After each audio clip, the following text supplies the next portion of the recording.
Welcome to Don't Whistle at Night podcast, where Navajo legends echo in the shadows.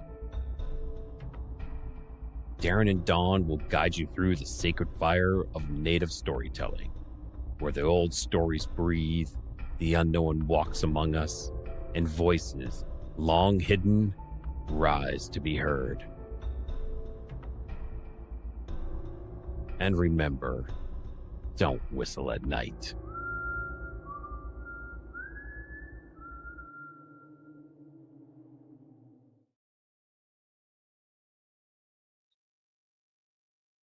Hello, everybody. Hello. Welcome to Don't Whistle at Night. We are broadcasting live here on the United Public Radio Network, 107.7 FM in New Orleans. I am your host, Don Yazzie, and with me, as always, my co-host, Darren Yazzie. Today, we have a very, very special guest, and his name is Mr. Fred in Alaska, Fred Roehl, of the Subarctic Sasquatch channel that everyone is a fan of, and I myself am a fan, and I love all the stories over there, and it's really keeping us company at work in my field, and that's really thankful for this episode. I'm kind of nervous. I don't know about Darren, but I'm really happy about this episode. And Darren, you want to say hi to everybody? Hey, hi.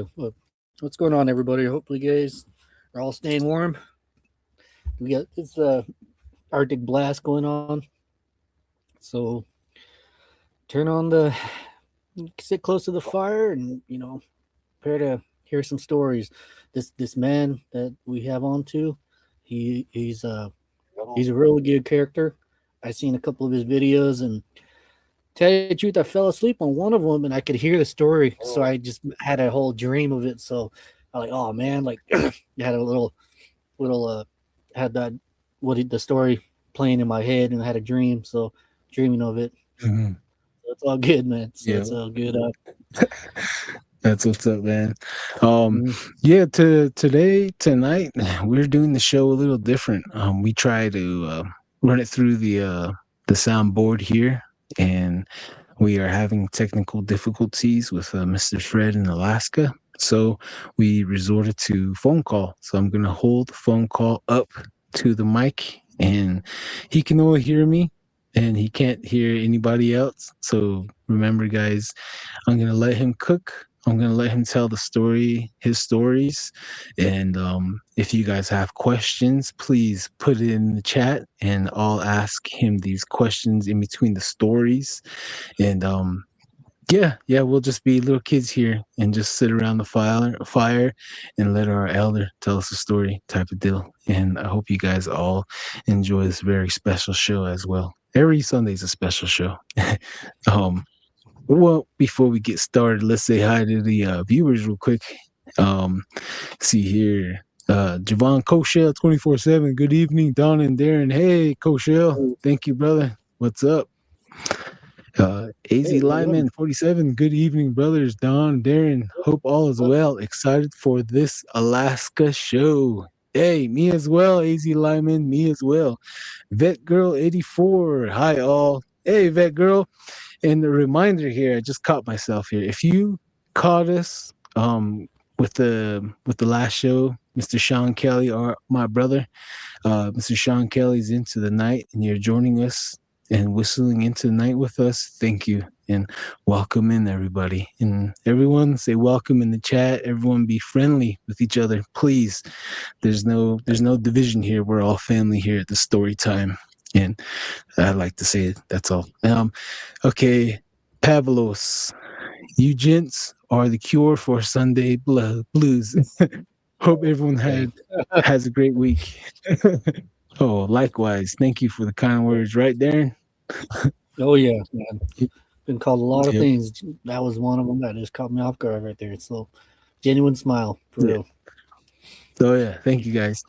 Najoni Yeja, good evening, Double D's. Hey, good evening, Najoni Yeja. Yeah, we got Dead Wolf 66. Oh, Studis. Tina, hey, Tina. Z Sun Dragon, hi all. Hey, what's up, Mr. Z Sun? make sure you remind Sean Kelly that we send him all the pumpkin spice love from here at the Muscle at night. Sean Kelly doesn't like pumpkin spice. Navajo Ace One. Hey, what's up? Salute to you, brother. Salute.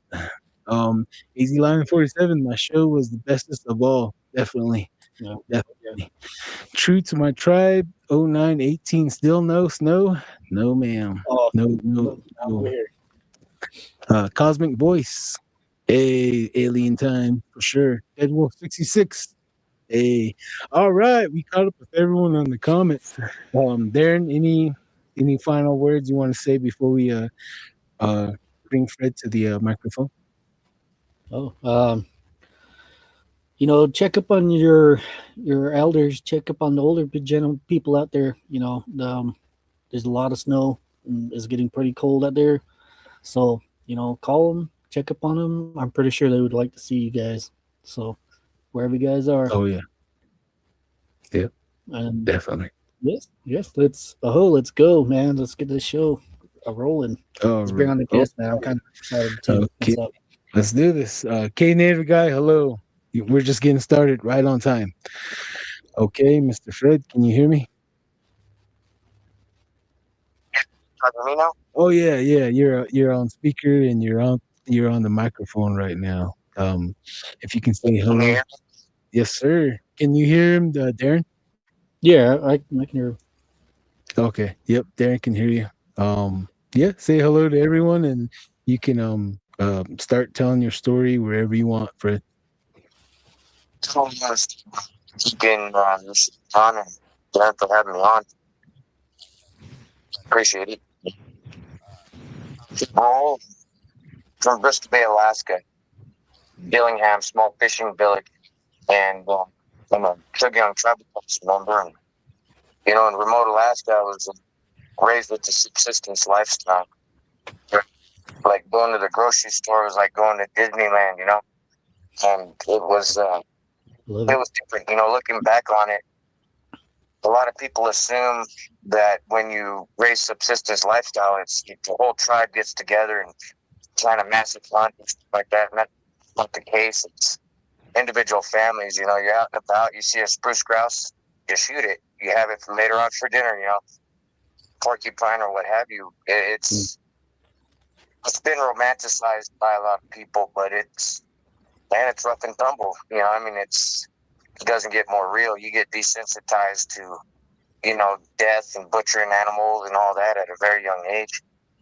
And looking back, I was blessed to be raised that way because a lot of people nowadays are, trying to get into survival classes and, how to do bushcraft and all this other stuff. And it's by default, I was raised with all those skills.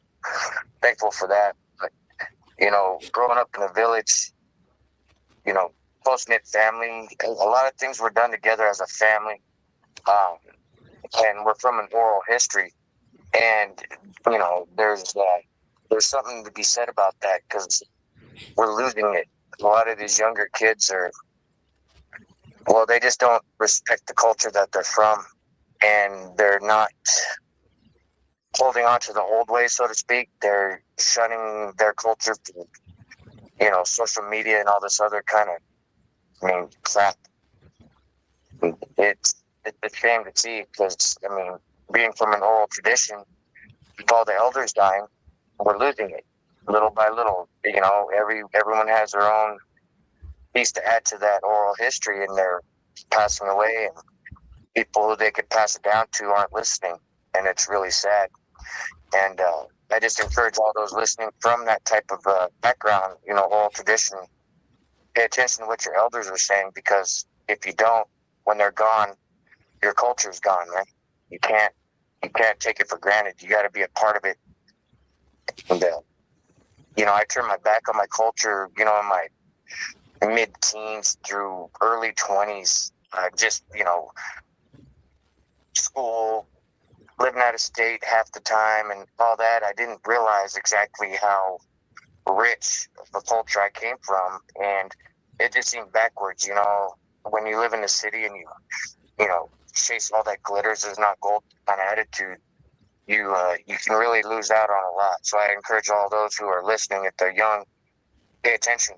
You know, listen to what your elders are trying to teach you, and really hear them, because once it's gone, and it's a shame. But enough on that. That's kind of a downer. But yeah, no. Being from remote Alaska, you know, we were raised with the stories about the hairy man will steal you and eat you. Don't whistle in the woods, even at night. You know, even during the day, you don't want to be whistling.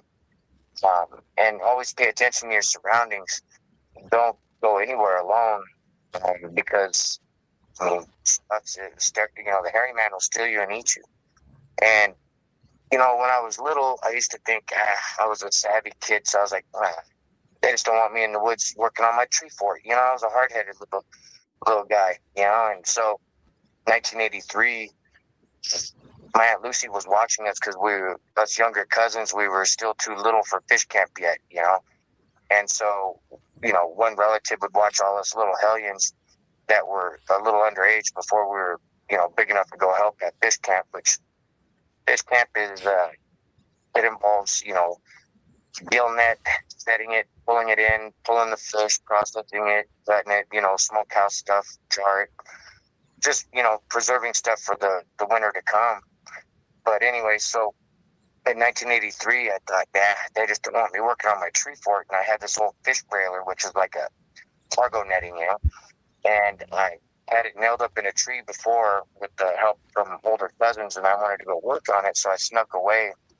This is the middle of the day, and we were at my grandma's house where my aunt was watching us, and it was right next to the airport runway in Dillingham on the Squaw Creek side. So not far from my grandma's house. I mean, I could still see it through the alders. And as I'm walking down this trail, it's kind of like a J hook, you know, from my grandma's porch on her house. That's the bottom of the J, and it kind of wraps, you know, semicircular, and then stays shot down towards the gravel pit. Towards the end of the runway is where I was walking, and about 70 yards in front of me was a line of alders from an old cat cut trail. And in those alders, I saw someone tall, and I thought it was my Uncle Leo, because he was like 6 foot something. But I stopped real quick, and then it dawned on me, well, no, my Uncle Leo's, you know, down on Nushigat Beach. And then it dawned on me again that those bushes are 10, 12 tall, and this thing was a little taller than them, and it started swaying back and forth at the time, and it really got my attention then. You know, all the hair stood up on my body, and all of a sudden it screamed at me. And man, I tell you, I was already a fast running kid. Man, I could have beat any Kenyan on the track. I told you that. I got the hell out of there. I went right back around, and by the time I got back to the porch, which wasn't all that far away from where I made it to, VHF we use as VHF radio, it's like CB radio. We use as like the telephone system, you know, back in those days. And we had landlines, but you know, VHF was real quick. You know, people could talk, you know, real fast without dialing. And when I was coming around, got back to the porch, Auntie was already standing there, and all my other cousins, been 9 of them out there. They were already all in the house, and she was holding a gun. And you know, I got yelled at because, I mean, justifiably so. I was, you know, not listening. But when we got inside, the VHF was lighting up. You know, back then, bush pilots, you know, in their small planes, if they saw anything, they would just, you know, get the VHF and warn people, hey, there's a hairy man by the Muskeg's to the airport, or seen it at Squaw Creek, or, you know, wherever it may be, Matacota, Flint Hills. But being raised like that, I thought it was normal. Being screamed at, no. That made me realize they weren't bullshitting when they told me, hey, you know, they'll steal you and eat you, and they're real. What I'm talking about is the close-knit village life is fading so quick, because it was, even though people wouldn't publicly speak about the hairy man because there's a superstitious beliefs, bad omens, and they'll, you know, someone could die or have a fishing season, hunting, or, you could conjure them, by saying their name. People would actually warn each other when one was seen, and that's gone. People will see them and they won't even say nothing to their neighbors anymore. And it's a shame, because as an example, I have contacts throughout the state. Being Alaska Native, I have a lot of people that reach out and I stay in contact with them all over. If outsiders were to hear just one 40-minute conversation with one of these villagers, it would blow their mind how nonchalant talking about the hairy man is once they're willing to talk to you. That's the thing. Outsiders, they'll never hear this stuff because, like, all right, for an example, when I started the channel, just to pin in that real quick, when I started the channel, a few of my elders were like, why are you wasting your breath on the gussets? They don't listen, and they'll just make fun, right? Which is fair enough. Some do. But point is like, no one would believe it, hearing it, because it's so nonchalant. It's like saying you saw a moose cross the road on Tuesday. It's just what it is in village life. And it's just crazy exactly how much stuff is going on up here. I'm not trying to veer off track or anything. When you get a call from a villager and they tell you about 10 encounters that happened over the last handful of months, anywhere from berry patches and whatnot. Like, you remember I sent you those pictures. That first one I sent you is with the trees in the background and the tundra leading up to it, and that there's a female in that picture with a little one on her back. Okay, that's an example of what I'm talking about. The outside world barely gets a glimpse into the day-to-day realities of what some villagers live with. That was taken by a woman who was picking berries with her little kid, and she tried to warn others. And the others, even in the same village, they know what's going on. They just, because the public was watching, they started mocking her. That shouldn't be happening. They should be championing the cause and saying, oh, crap, hey, pass the word. There's a female hairy man over there eyeballing someone's kid. Sorry, I get lost in the thoughts of exactly all the stuff that's going on. And I don't mean to be all over the place at all. So if I am, just, get me back on the rails, so to speak. No, you're good. You're good. This is you're basically a reporter, you know what I mean? This is about everything that's going on out there in Alaska that we are unaware of down here in the lower 48. So feel free, brother. It's all good, man. This is your episode. Go ahead, brother. Right. And so, like I was saying, that picture I sent you, if you look at it and zoom in the center where that dark figure is in the trees, and I don't showcase evidence if you got to draw a line around it to show where the figure is, if you know what I mean. Yeah. That's not, it means something to somebody who took it, but it's not of evidentiary value, and I'm not knocking it. But if you got to draw a line around it because you can't see it otherwise, then you got nothing. And I'm not trying to knock it or devalue that, but being in the center there, that's reported as a female with a little one on her back. I don't know if you have the capability of zooming in on that figure, but you can easily see the little one clinged onto the back. Yeah. And, those are the kind of reports I get on a regular basis, whether they be nearby a berry patch, or they were stalking some elders as they're walking back from somewhere in the village. I don't want to put any particular village on blast.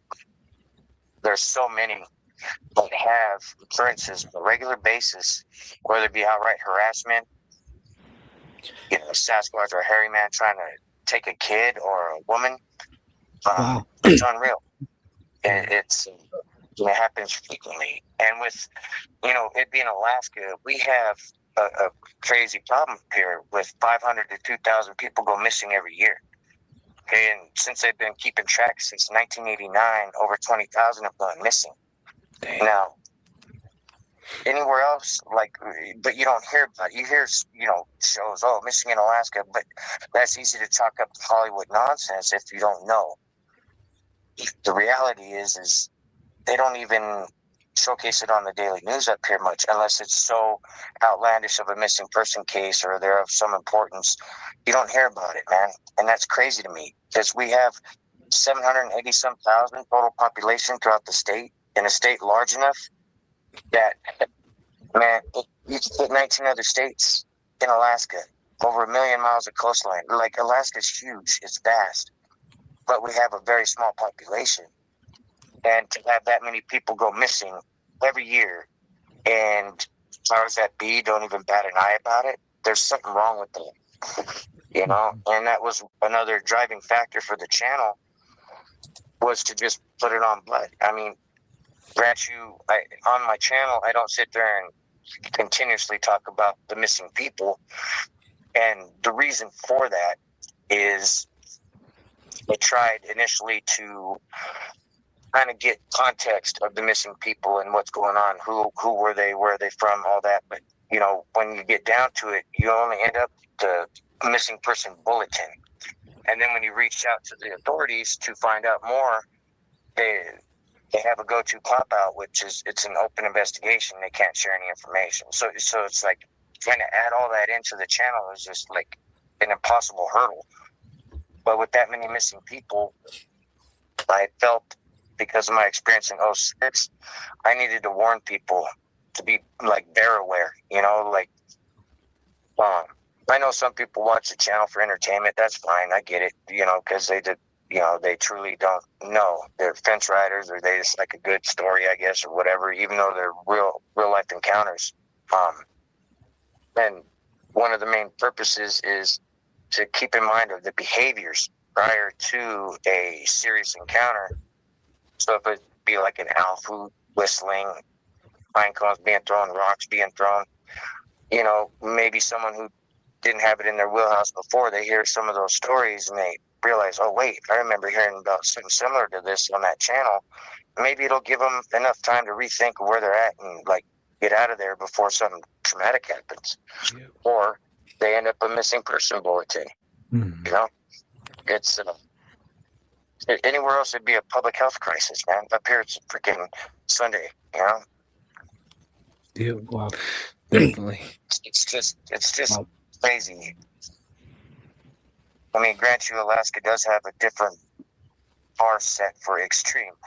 You know what I mean? Like the weather, everything up here is so extreme, and people ask me a lot, why is the behavior up here so much more aggressive? And I truly think, because if we break it down and look at where the encounters happen, a bunch of them happen at berry patches, hunting grounds, fishing grounds. Those are resource gathering areas. And with the extreme environment up here and the short seasons, I mean, grant you, land of the midnight sun, yes, but that's not for very long. It's a very short season up here in the summer. And I think, the aggression is a direct reflection of that extreme environment and the short resource gathering time frame. And also, when I was a kid, I would ask an elder, why are they after us, and because I was, being curious. And after I got screamed at in '83, and then a little later on that season, after fishing season, when all the adults came back and we went up to hunting camp, which we would camp out on a 32-foot fishing boat and anchor out in the Nushagak River, and we would use skiffs to rip around, 18, 20-foot lunds to, basically use as satellite vessels to run up and down, looking for moose.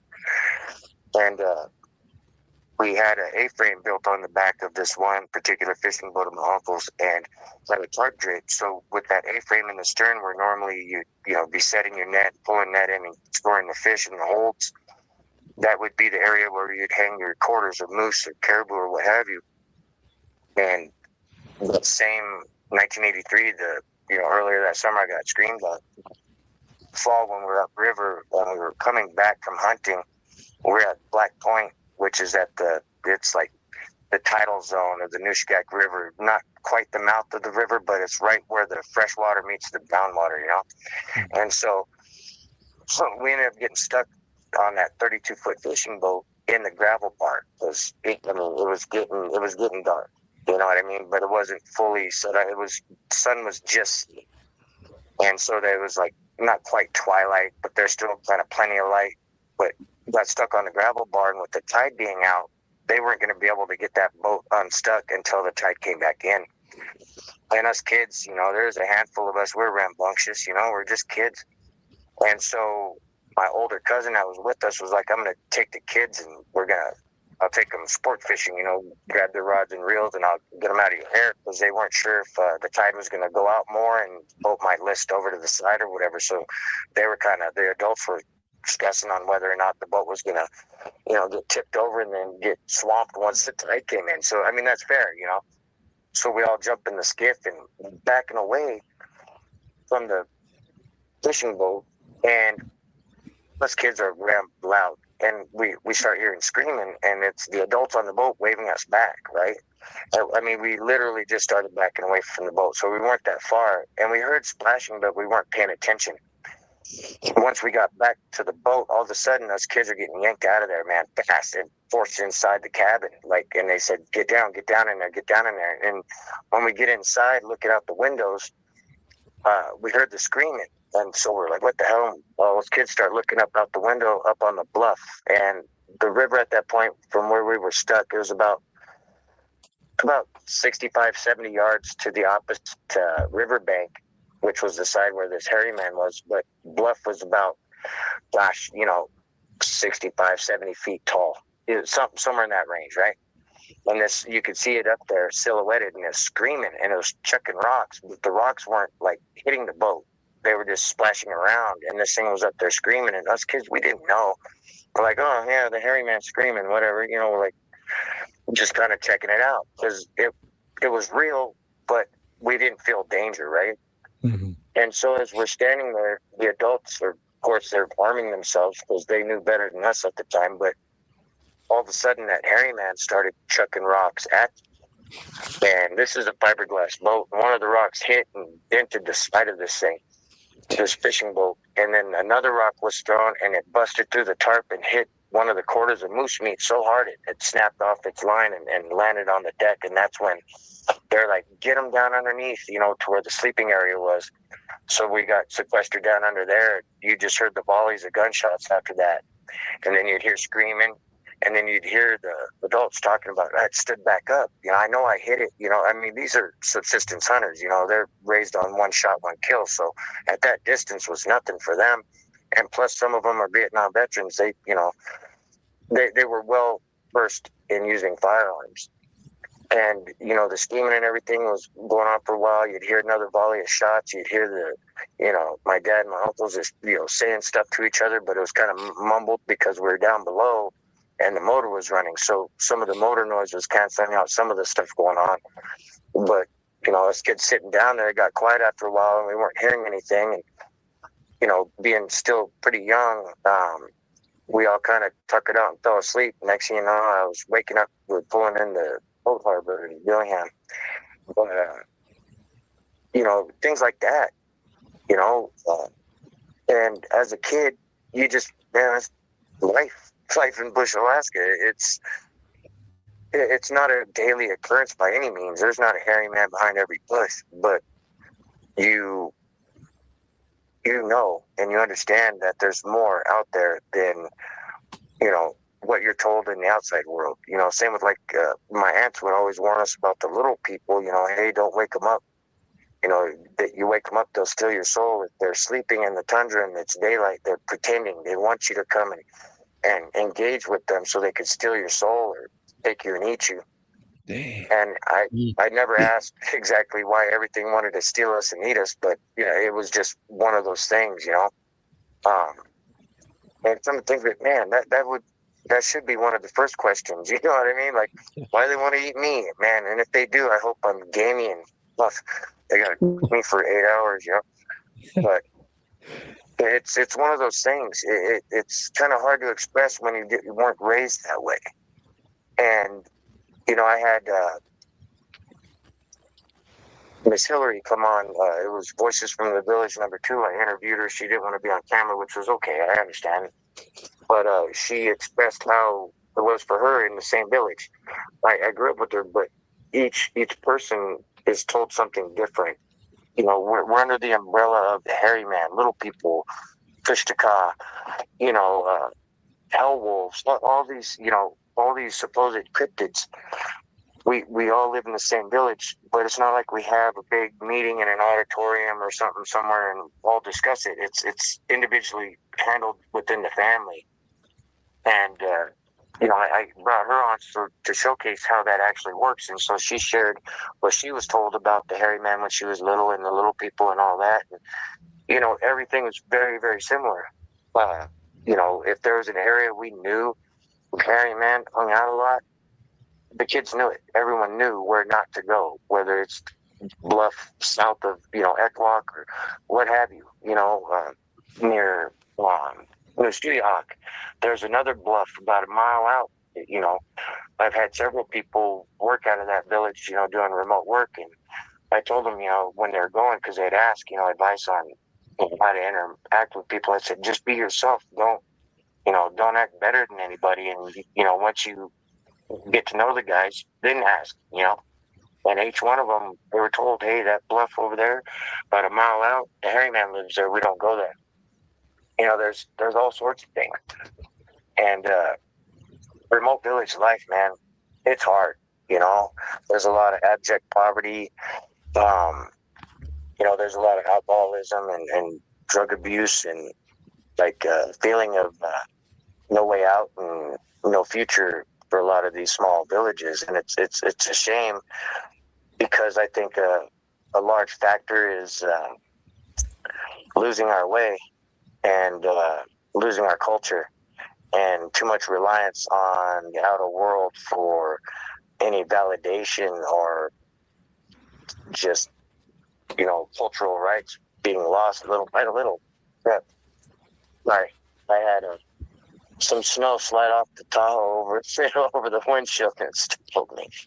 But so there's just so many different just the social dynamics alone. In the modern times, I mean, grant you, there's been alcoholism since it's been introduced, years ago by the fur trappers and whatnot, but just the whole cryptid thing and remote Alaska, it's easy to chalk it up as anyone not living it to just dismiss it as, oh, they just want attention, or it's they must have had a little too much fire water, or smoking the wacky tobacco or something stupid. They want to dismiss it and discount it, and or say, oh, they just saw a bear, but they're so ignorant they don't know what a bear is. Wait a minute, we're raised with coastal brown bears. I'm from the home of the largest salmon return in the world. I know what bears do. I was raised with it. I've seen them run, jump, fall, all of it. Everything of bear behavior is possible. I've seen it with my own eyes. So I know the difference between a bear standing over there and a hairy man. It's night and day difference. It's just stuff like that. And I'll let you ask any questions if you have any. I'm just kind of rambling here, just sharing some random thoughts about this, that, and the other. So, if you got a particular thing, just let me know. But Okay. Let me ask Darren if he has a question right now. Hey, Darren, you got a question? Oh yeah, the whole Alaskan thing, it seems to be so romanticized. Even Elvis Presley has a song about Alaska. Come down to Alaska or something like that. This is one thing that people don't hardly understand or can't grasp the whole idea of a Bigfoot or Sasquatch. They're really, they're people take them as their friend. They're my ally, Bigfoot. But on the other end, they are super aggressive, and they do happen to harm people. And who knows, all these missing people, who knows that maybe a Bigfoot got to them, or there's a reason why they say the hairy man's gonna come down and eat you, probably because they probably have. That's the scary part about it. So you're against the whole friendly Bigfoot thing, huh? I would take it. Okay. Hey Darren, just remember your questions has to be short because he can't hear Yeah, you. yeah, I know. Yeah, But I know. so the I question just is the just to oh get no, it it's out all there. good, all good. It's all good. So Darren's question is well he'll catch this after the show's done. But Yeah. he said that the Alaskan Bigfoot is not your friendly forest giant, right? No, not at all. No. And one of the questions I asked an elder was, why do they want to, eat us or whatever? Actually, why is there a problem between us? Like, why do we have to always watch out for the hairy man? And I was just told it's always been that way. But that's again speaking for our slice of that pie here in Alaska. Through our tribe and through my elders, it's always been that way. And I, but what you guys deal with down there, there's a lot of spiritual side, and up here it seems a lot more raw, aggressive, not as I wouldn't say refined, but it's definitely different. They're not forest friends, not in my opinion. Any creature that will sit there and imitate fickley known baby to lure women out, that's a top level predator. Using their own natural intuition and instincts against them to lure them out of safety to get to them. That's top level predator. That's not a friend. And if they're so friendly up here, not one credible witness I talked to ever felt warm and fuzzy feelings when they had an encounter, didn't even see it. It just all of a sudden, first thing they mentioned is that I was scared for my life. That's not a friend, you know. It's just not that kind of place up here. It's so vastly different. I heard some different encounters from down the states, and I'm like, hey, I don't discount them, but I listen. Friendly forest friend is not even in my wheelhouse when it comes to Alaskan hairy man. It's just not. Everyone I've spoken to, which is a lot. I only have a little less than 300 encounter videos on my channel. But I also talk to people who I told them, I'll keep your encounter in confidence, just get it off your chest, because a lot of people will self-medicate and self-isolate, when they're not believed or listened to with their encounter. But anyway, so I've literally heard like 1,000+ encounters from people, and not a single one has ever said they had a warm, fuzzy feeling about it. It was always, they don't know why, but they felt like they had to run and hide. And it was that primal fear kicked in. Even one person I talked to that was rescued by a female when he was young and he was missing, and I was like, "Wow, that's crazy. I've never heard of a positive." And he goes, "Well," and because I asked every witness, "What did you feel?" I let their feelings be, regardless of what it is. I'm going to share what their feelings were, and he said he didn't feel warm and fuzzy. He felt despised and like they were getting rid of the problem because search and rescue was all over the place. And he felt like they were getting rid of the problem. There was too much scrutiny going on in that area on the Golconda River. And he felt like they're getting rid of the problem. He didn't feel like it was just out of some humanitarian mission to save him and out of the kindness of their hearts. He felt like they're getting rid of an issue versus genuinely trying to be a friend, because he said he still felt despised. He still felt hated, and they let their own feelings speak for themselves. When I share an encounter, I'm biased myself. I say shoot every one of them in the face, but I have, my own reasons for that. And I make that clear. But when I share someone's encounter, I don't do it through my views and my lens of how I perceive these creatures. I keep it in the tradition of like that oral history where this happened to so-and-so, here's approximately where it was at, here's what happened, and I leave it at that. I leave it in their words, regardless of what they say. I leave it from their perspective. I don't view it. I don't take it in and then share it through my perspective, because then that's not keeping it true. I share exactly what they felt, what they dealt with. Even if it's, ignorance involved where they, can't operate a gun properly or whatever it may be. It's everything they share with me. I share it, outside of sometimes I may omit like a person who was part of the group that wasn't there that I couldn't contact or whatever. But that doesn't affect the encounter. You see what I mean?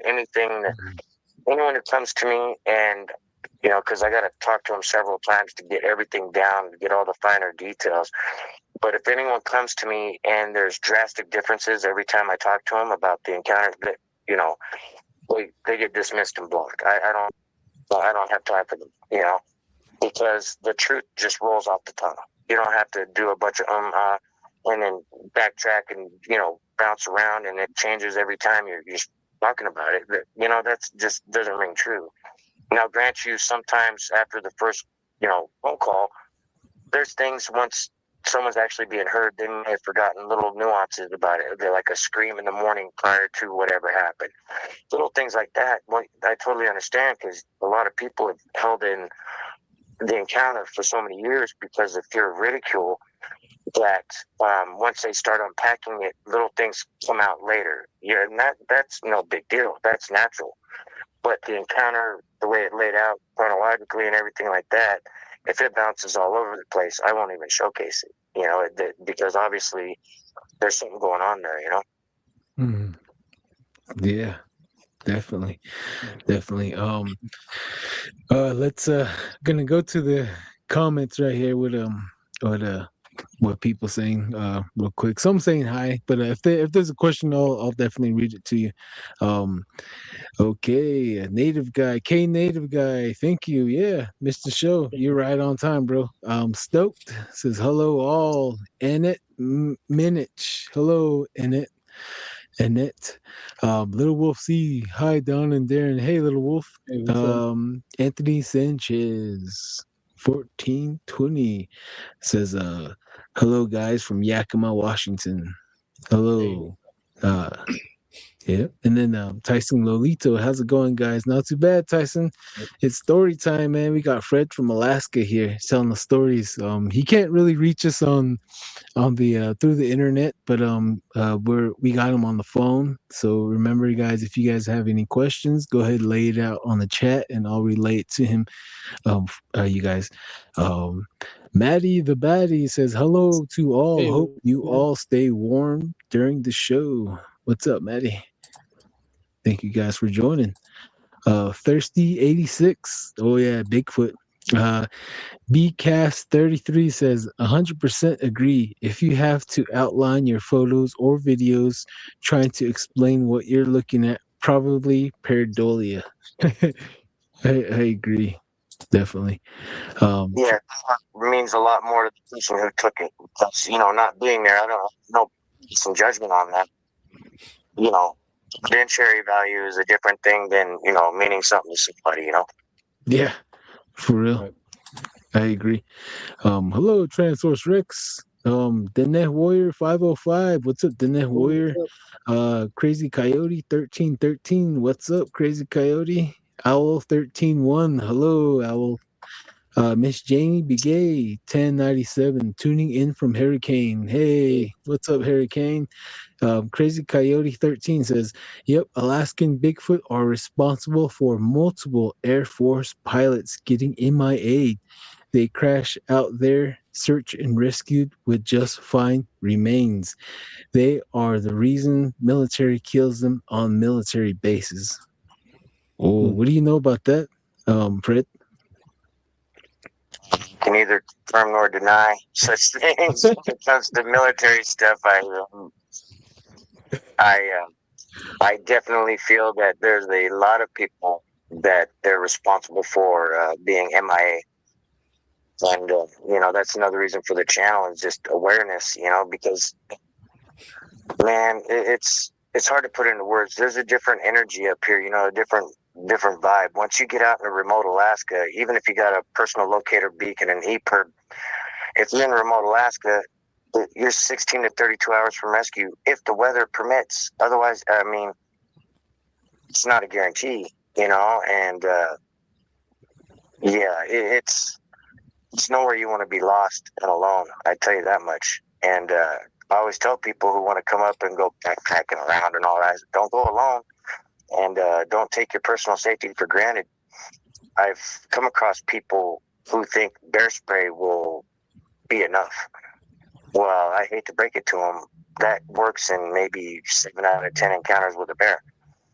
Other times, I've seen video footage of a bear just running through a huge cloud, big old cloud of bear spray, and it didn't stop nothing. You know, so you can't just count on that as your only deterrent. You got to make sure you got your personal safety on lock, and don't take it for granted. You know, there's a lot of people. I feel they feel they're too smart. That, you know, they're too smart to have to worry about being attacked by a bear, and that's just ignorance. You know, they're unpredictable. You can't rely on your own intelligence because you can't outsource your intelligence to that animal to recognize you mean them harm. If there's no way to outsource that in the moment when a bear's charging at you at 40 feet away and that thing's 1,000 pounds, it don't give a flying rat's butt. You're done. You know, you got to be able to account for yourself, you know? Yeah, definitely. We all agree with you right there, brother. Yeah, Definitely. for sure. Life is very precious. It's not a gamble right there at all. Definitely. Crazy Coyote says, be careful out there. Snowstorm areas are in Bay Coast. Bigfoot are looking for salt and iron, which is found in blood. Oh man, definitely. JP says, hello, what's up? What's up, JP? Crazy Coyote, Patriots and Seahawks, whip-de-doo. AZ Lyman has a question for you, Fred. Yeah. Does Fred investigate all around Alaska or just Dillingham? Oh, no, I don't live in Dillingham full time. That's where I'm from. So in our culture, when I was living in Dillingham, in our culture, we don't follow them. We don't chase them. It creates a bad omen, right? Because of the superstitious beliefs. And we never chased after anything.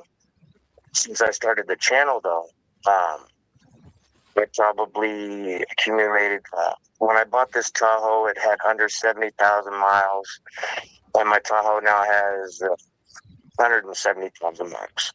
So in the 3 years I've owned it, put on a lot of miles going all around the state where there's roads, and probably 1,500 miles on various machines, whether it be side-by-side, four-wheeler, snow machine, what have you.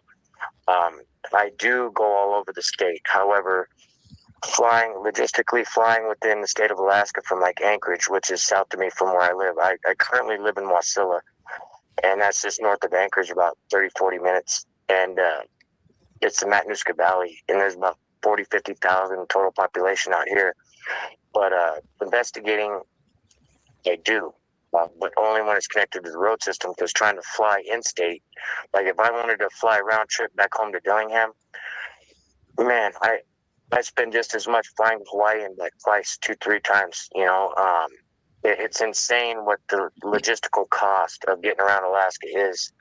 And so going to like a small village on a whim, you know, like to go check things out, that's virtually impossible. It's financially unattainable. You know, I'm just a one-man show. I mean, I have Squatch Bait who goes out with me every once in a while. Or, you know, whoever goes out with me, by the way, by default is Squatch Bait. So, you know, there's been Squatch Bait Carl. He won't go anywhere with me anymore. He thinks I'm nuts because we got screamed at and paced out. And, yeah, he doesn't go with me anymore. And then there's Squatch Bait Ryan, which the whole world knows him as Squatch Bait only, which I think is great, you know, because he's a buddy. And, I mean, there's worse nicknames to be known by, but most people don't even know his real name. Oh. And then, you know, there's Squatch Bait Isaac. Anyone by default is Squatch Bait. I have been to several areas. Most of it is not publicized on the channel. I've only did on site a couple times. One was down Kenai in the guy's backyard, explaining, walking through what where everything transpired when him and his neighbor shot one of these things, and it tumbled down the hill and ran off. That whistle that on camera on that one is called Kenai Crazy. I forget the number, but towards the end of the video, there's a very sharp, distinct whistle that is not normal around here. And even on video, I was like, no, I don't like that whistle. And what was crazy about that one was when I was getting ready to get off camera at the end of the recording, I said, if anything interesting happens, I'm going to hit the record button again, just in case. But, I wasn't going to just sit there and you got a camera running, usually ain't really nothing going to happen. But it was an action camera, so all you had to do is hit record and start recording, And so I got done filming, and I walked down a little bit of the hill into the rest of the guy's backyard. And all of a sudden, behind me, uphill, about 60-ish feet, maybe tops, from where I was just standing, just out of sight, a loud whistle, repetitively, the kind of piercing whistle that you could just feel. Well, we ain't got critters around here that whistle that loud, And so instantly, I tried to turn the camera on, and the battery was dead. Okay, fair enough. I got 5 charged ones. I threw in a fresh battery, dead. All cell phone dead. Every electrical device we had that could potentially record, batteries were dead. And the property owner said, hey, I got game cams on the side of the house, and with us moving back here, they're recording, so that it should have picked that up. Those batteries were dead. There was all the SD cards and everything in his game cameras were all corrupted. And some of the footage I recorded earlier that same day on my SD card in the GoPro I had at the time was corrupted footage. It was real weird. And I was actually really fortunate that what I recorded as far as the encounter was still usable. And just crazy stuff like that, I don't know what it is about the electronics and them batteries dying. That happened on more than one occasion. And I've contemplated, getting a hand wound camera or some old school, like they used to use, where you just wind it up and let it go, something analog versus digital, and relying on a battery. But trying to find that stuff, forget about it. I got a question. I think there's energies involved, and like my encounter in 06, I at one point felt toyed with, and it felt like almost like they were soaking up that negative energy, and it was real weird.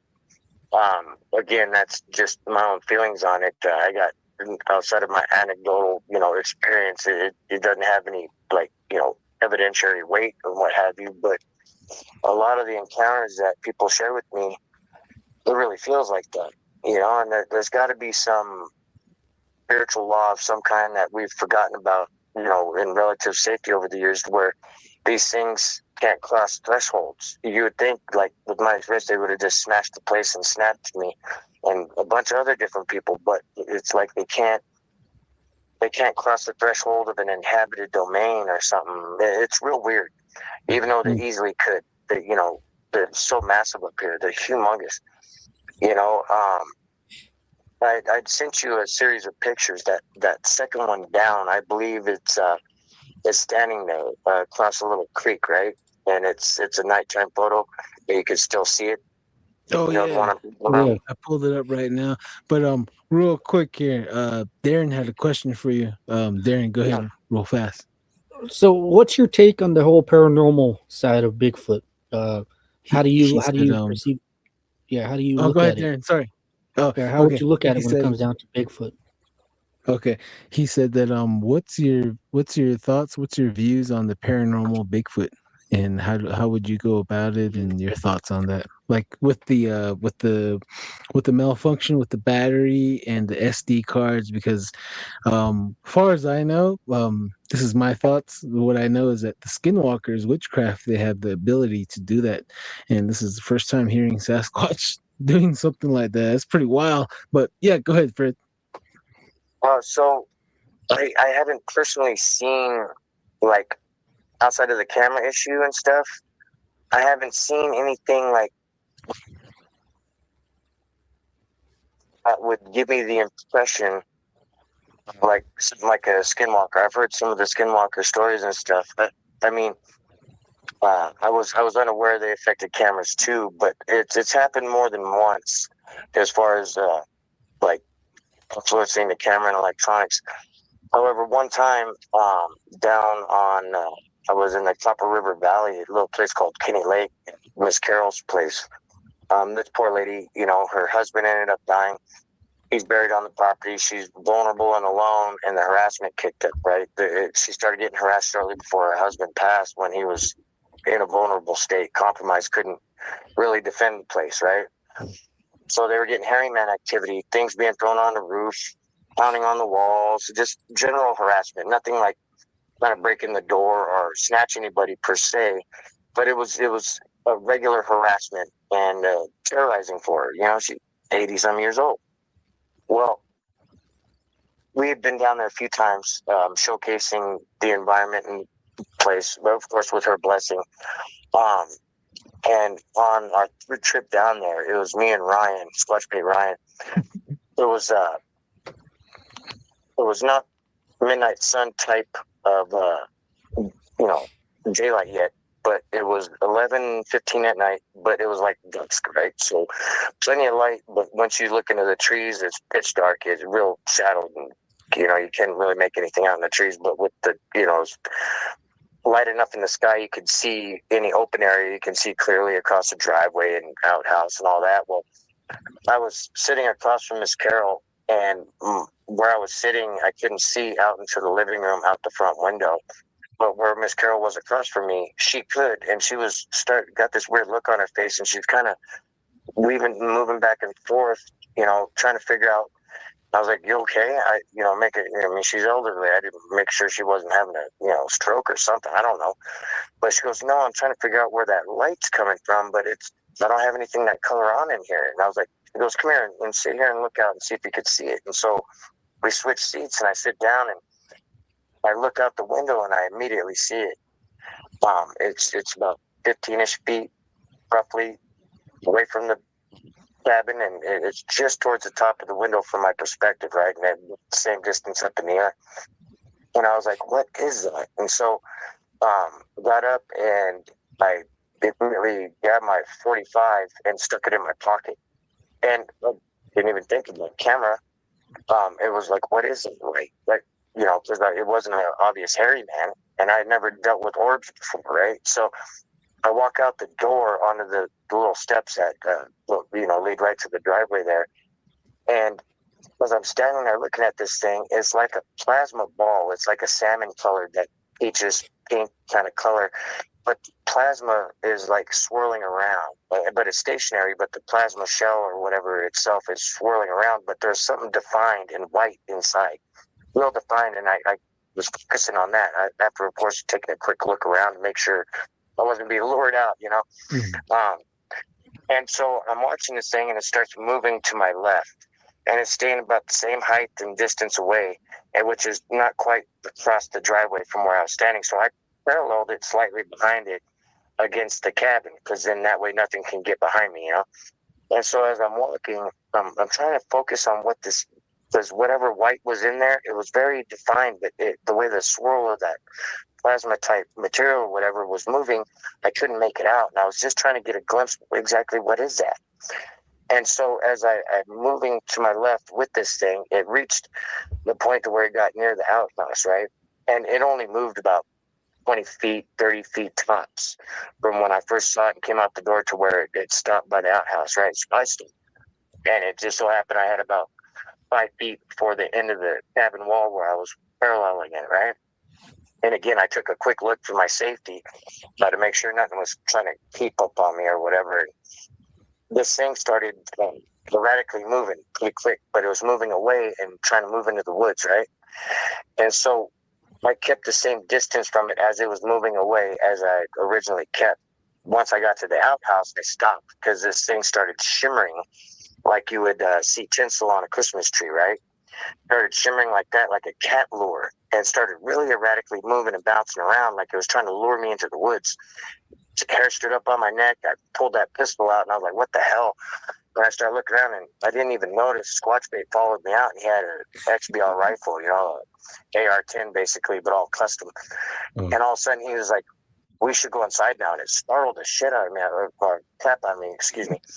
And I'm like, I realized he was there, and he goes, we can't shoot that. We should go inside now. Just real cut and dry and just plain, he wasn't like in a, worried state or whatever. And I was like, hell yeah, let's get inside. Cause he was right. What are you going to do? You can shoot a plasma ball, like, or, an orb. Like, I didn't even know what it was, let alone what it didn't really be in danger, but I still don't know what the hell that was, and it was, to this day, prior to that, I've heard experiences people had where orbs were involved or nearby, or, where it could be, considered that it was going on at the same time, but I've never experienced it myself until that day.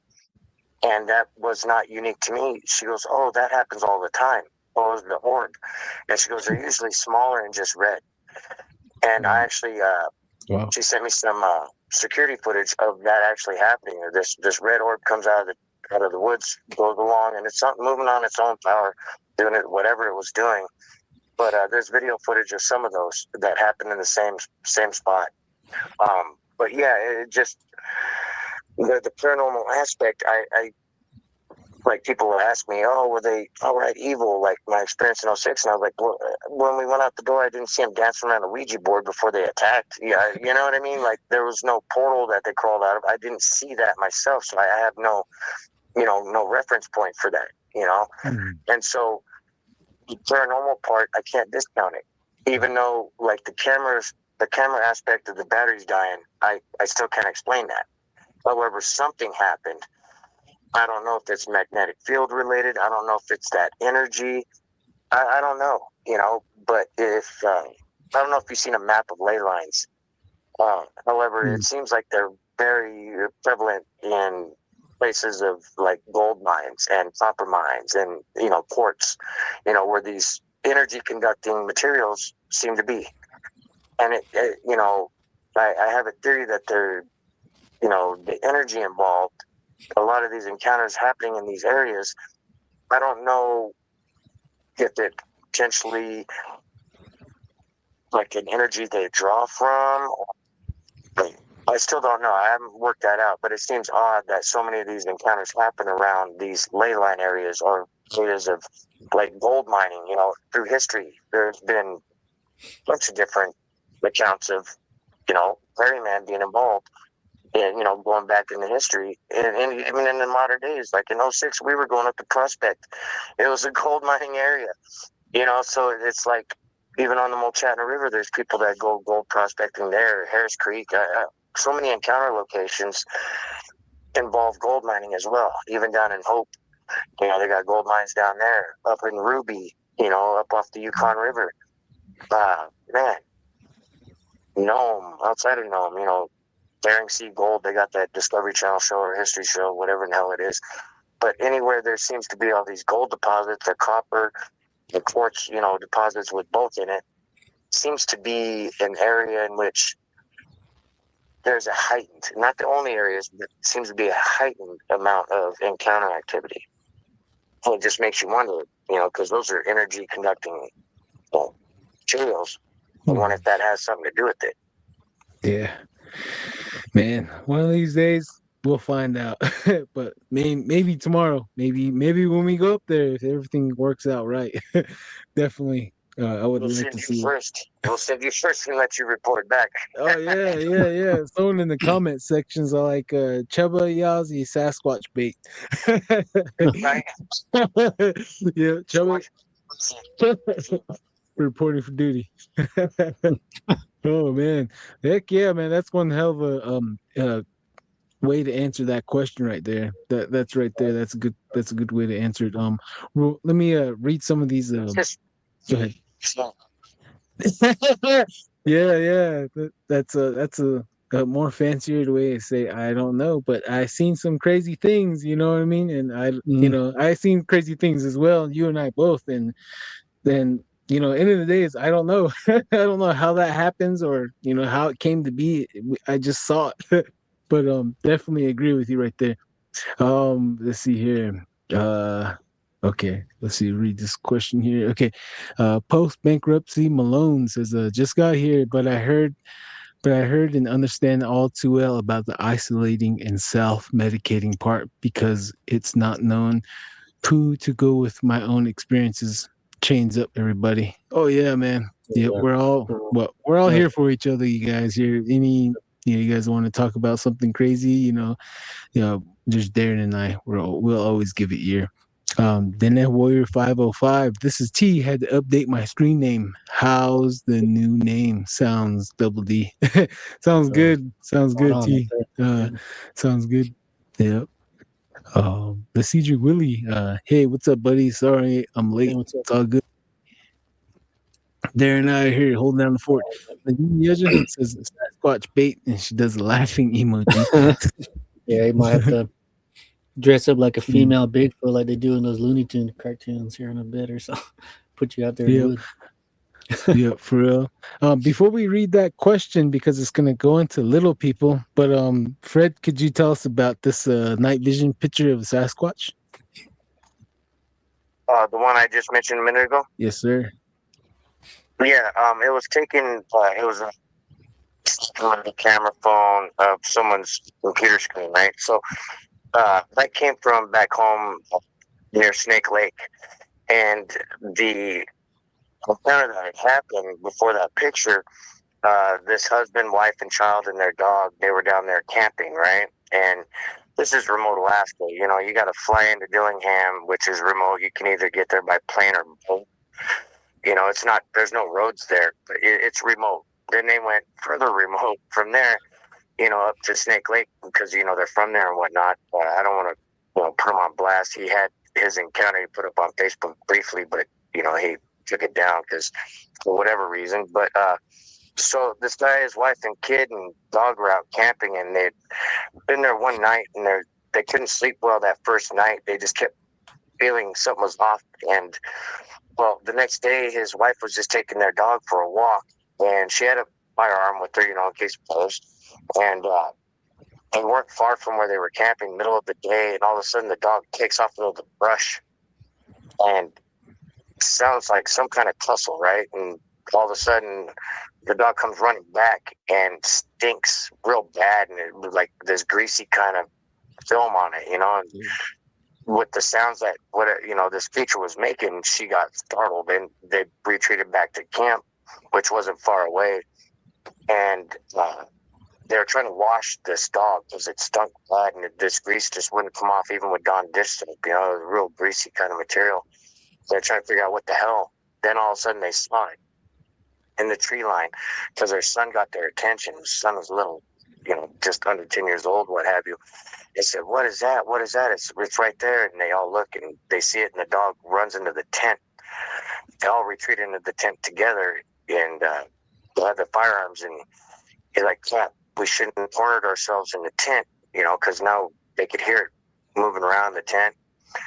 And it was starting to get dark. And he was like, "Man, we can't just sit here all night with this going on, And so what he ended up doing is he had an auto start for his truck. And so he hit the alarm, but, first the panic button for the alarm, and it didn't chase it off at all. They still heard it moving around, and it actually started breathing real heavy and making grunts. And then he hit the auto start to start the truck.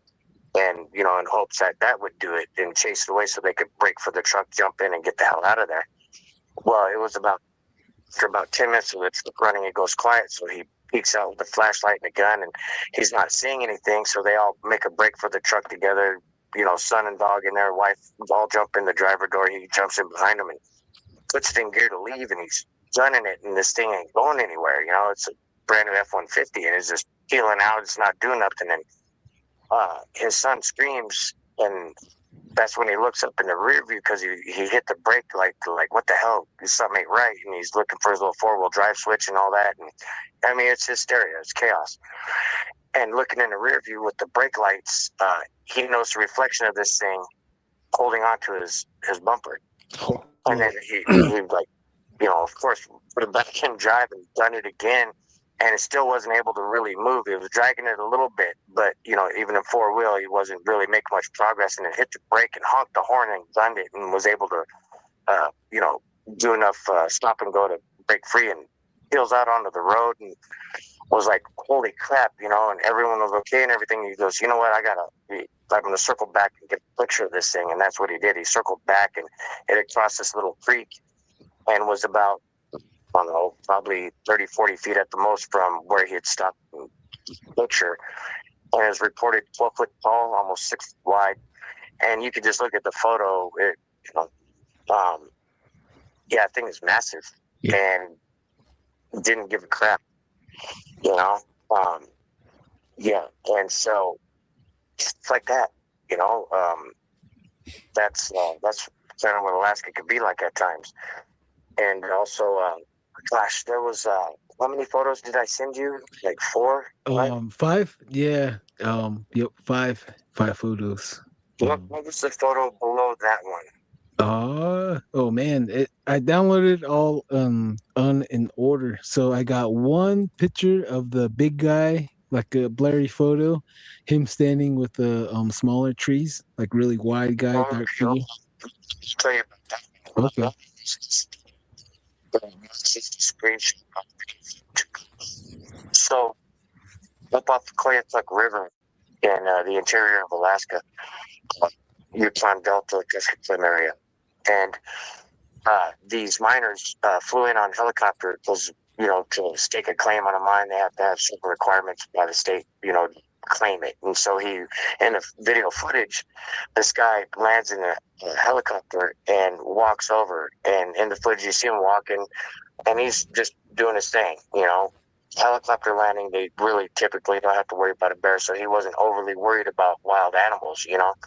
And so he goes and posts you know, required documentation of a site and all that was required by law. And in the video footage, as he turns around, he films a helicopter a little bit, and you could tell he's just holding the camera. He's not looking through the camera because he's walking over, you know, the vegetation, getting back to the helicopter.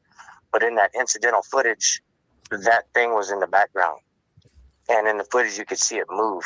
And I tell you what, talking about creepy, because those trees were measured after the fact, you know, later on down the line or whatever. Those trees were 12 foot tall. Oh shit. Oh, sorry. But yeah. And so that gives you an idea that that thing was massive. And in the footage, I originally had it on the channel, right? And I had it the original, and then I had played back with enhanced and stabilized, where the horizon right at the creature was stabilized so you could see what it was doing versus it, you know, just being the, you know, jumbled footage of, you know, no image stabilization kind of camera that was recorded on.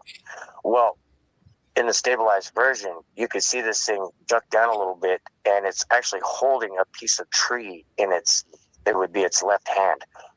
And you can see it swing that part of the tree it had in its hand as it's ducking down and going. Now, we put that up, and I shared the guy's encounter, and within like 6 hours of posting that, the owner of that footage got back a hold of me, and he didn't like the way I presented it. And his encounter, I laid out verbatim what he shared. And so the owner of the footage got mad at me about not doing his whole life story that he had happened to share with me. And I was like, I'm not a documentarian and a, you know, autobiographer. I'm just sharing the, you know, the Sasquatch encounter, you know, the incidental footage and what you dealt with in the area. And he didn't understand what I was trying to do. And instead of having a back and forth with the guy, I just gave him his footage back and I pulled that video. But that's a screenshot from that footage of the incidental recording on that camera. Man, yeah, that thing is massive. Yeah. 18, almost 20 foot tall. Wow. Do you think that was a six-toed giant or a lot bigger, huh? Well, the six-toed giants and mountain giants we have up here, the six-toed, six fingers, they have a greenish gray skin and look more like ogres or trolls. They look a lot more, far less hair. I had one person report a mountain giant to me, and it was someone I grew up with, someone I respected. So I know he wasn't good personal attention. It's not his style, but he told me, Well, he was in the Wood River Mountains, which is Wood-Chick State Park, right? He was by Third Lake, which is Lake Bully. And he said he was up on this knoll and he was glassing. And he was glassing for a bull moose. He was just looking at the different areas of muskeg and, swampy ponds where they hang out to find himself a moose and then, pack it up and stalk after it, And he had this humongous spotting scope that a friend had given him. And he said he was standing around and he noticed something moving. It was about a mile out. And it was by a tree line across this, on the other side of the valley near where the tree line started and some muskeg was. And muskeg is just a tundra-type swampy area, right? And, small vegetation, no trees really, because they're too alkaline and trees are dwarfed and they just don't grow. Anyway, so he's looking and he said this thing was greenish gray, had tusk coming out from its lower jaw up, curling up, almost it reminded him of the pigs on Star Wars, Empire Strikes Back, whatever that is. Or Return of the Jedi in the beginning where Han Solo's frozen in the shit and the Rancor, all that, all those guards with the tusks that come up from the bottom like a wild boar. He said it had tusks like that. Its lower jaw, jaw area was protruded out further than anything he'd ever seen, but not like a full muzzle. It just protruded out a little further. Had a very small nose relative to its size of its head, a little bit pointed ears. And he said down its back, the hair, the way it came down, it reminded him of like a razorback hog. But, outside of the hairline coming down, if he hadn't seen what it was, he would have thought it was a ponytail, right? The rest of it greenish gray, real long arms. Couldn't see its feet very much at all because of how it was moving in the distance and all the vegetation in the way. But he saw its right arm and its forearm was real long. And he said there was a hair line that ran from the elbow down and it wrapped around the wrist. So on the outer part of the elbow, there was a hairline, but it was only on the outer part from the elbow down, and then it wrapped around the wrist, kind of like a bracelet, but it was longer hair towards the ends. Pointed fingernails, 6 fingers. He could see that part clearly because it was reaching over, moving vegetation or doing something. And all of a sudden, he hears the bush plane coming from the distance, and he kind of glances back and sees it's a mile away and up in the air. And he looks back, and as he looks back through the spotting scope, I continue watching this thing because he's thinking, oh, that plane's going to see this clear as day. Well, what had happened is this thing collapsed to the ground, just dropped down, and that hair going down its back stood up, and it mimicked and mocked the spruce trees that it was surrounded by. And if he hadn't seen it drop down, he wouldn't have been able to pick it out. Like if he had just randomly started looking then, he wouldn't have seen it because of how well camouflaged it was. The greenish gray skin camouflaged it perfectly. He knew it was there only because he saw it collapse down. Otherwise, he wouldn't be able to pick it out. And then once the plane passed and some time had passed by, he doesn't remember exactly how much time went by because he was kind of focused on staring through the scope and like whoa, kind of in shock about what he was watching. Then it just stood up and then meandered on out of his view when it went around one of the mountains. And that's the only report of the mountain giant, but they've always been reported with 6 fingers, 6 toes and looking ogre-esque. And even the 6-toe track I found, it was about 24 inches long. We did not go after looking for it because it was back in like 94, 95 when we saw that. Actually, same area, Sunshine Valley, which is, as a crow flies, just a handful of miles from where this guy had spotted this creature. But when we saw the track in, I believe it was 94, some of those years bleed together, but we had saw this, fresh track. The track obviously came from the stream, Bear Creek, and the track we could see on the gravelly sand was fresh. It was still wet. You could see the water droplets, and it was a deep impression, 24 inches long. The heel was like almost 10 inches wide, and the ball of the foot was, damn near a foot wide itself. And it was 2 foot long track with 6 toes, very defined, very, very crisp. And that's the only one we saw because of how it moved in like you would want to move, like, running from somebody with a bloodhound, so to speak. It was moving in the creek as much as possible from what we could tell. And the other following track, all you could see was it was up on the mossy tundra part, and you could just see an impression. There was no definition to that other track, but there was, close to 15 foot in between those two tracks. And once we saw that, one of my cousins was like, "Oh man, should we go looking and see what that?" Hell no. And we went the other direction because, again, in our culture, we never sought after it. Yeah, you know what I mean? We always went the other way. Yeah. For good reason. For good reason. Very good reason. Yeah. Woo, woo. Okay. So I brought up the other picture, the close up of the big guy. Whoa. Okay, so that Oh, damn. was sent to me by someone who lived down Kenai Peninsula, and so for a while he had weird occurrences happening on his property. He had some rabbits that they were keeping killed. He had some chickens go missing. At night, he figured fox or bear was somehow, black bear or something, was getting into the rabbits and the chickens. He like didn't invest much time or thought into what was actually doing it, right? But when he would go into his bedroom at night, he always had the curtains open usually because his bedroom was on the second floor of the cabin he has. And never having any issues not being in his wheelhouse, but he always felt watched. And he was like, "What the hell? Why do I get creeped out at night, only at night?" And he'd look outside and not see nothing. So what he did was, after a bunch of times of this creepy feeling happening, and it was not all the time he went up there at night, here and there he would get that feeling, and it was always different. Just that some over creepiness where you just feel like you want to run kind of feel. So finally he had taken a game camera, put a game camera up, nothing. So what he ended up doing was disabling the infrared light for nighttime pics. He disabled that. So if it was triggered, there would be no infrared. It would just take a picture, and he left his curtains open. And so the light you see reflecting off this creature's face and in its eyes is from his bedroom light.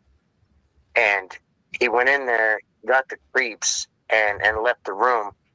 And that's the photo it took the next morning when he went and looked. That's what was looking in at him. Wow. Whoa, man. That is a face that only a mother can love right there. Check him out. Kind of looks like one of my uncles, though, for real. Oh, wow, man. That's a real chilly photo. Darren said it's a very chilling photo. He's feeling somehow. I think he's feeling like he's being undressed. I'm just kidding.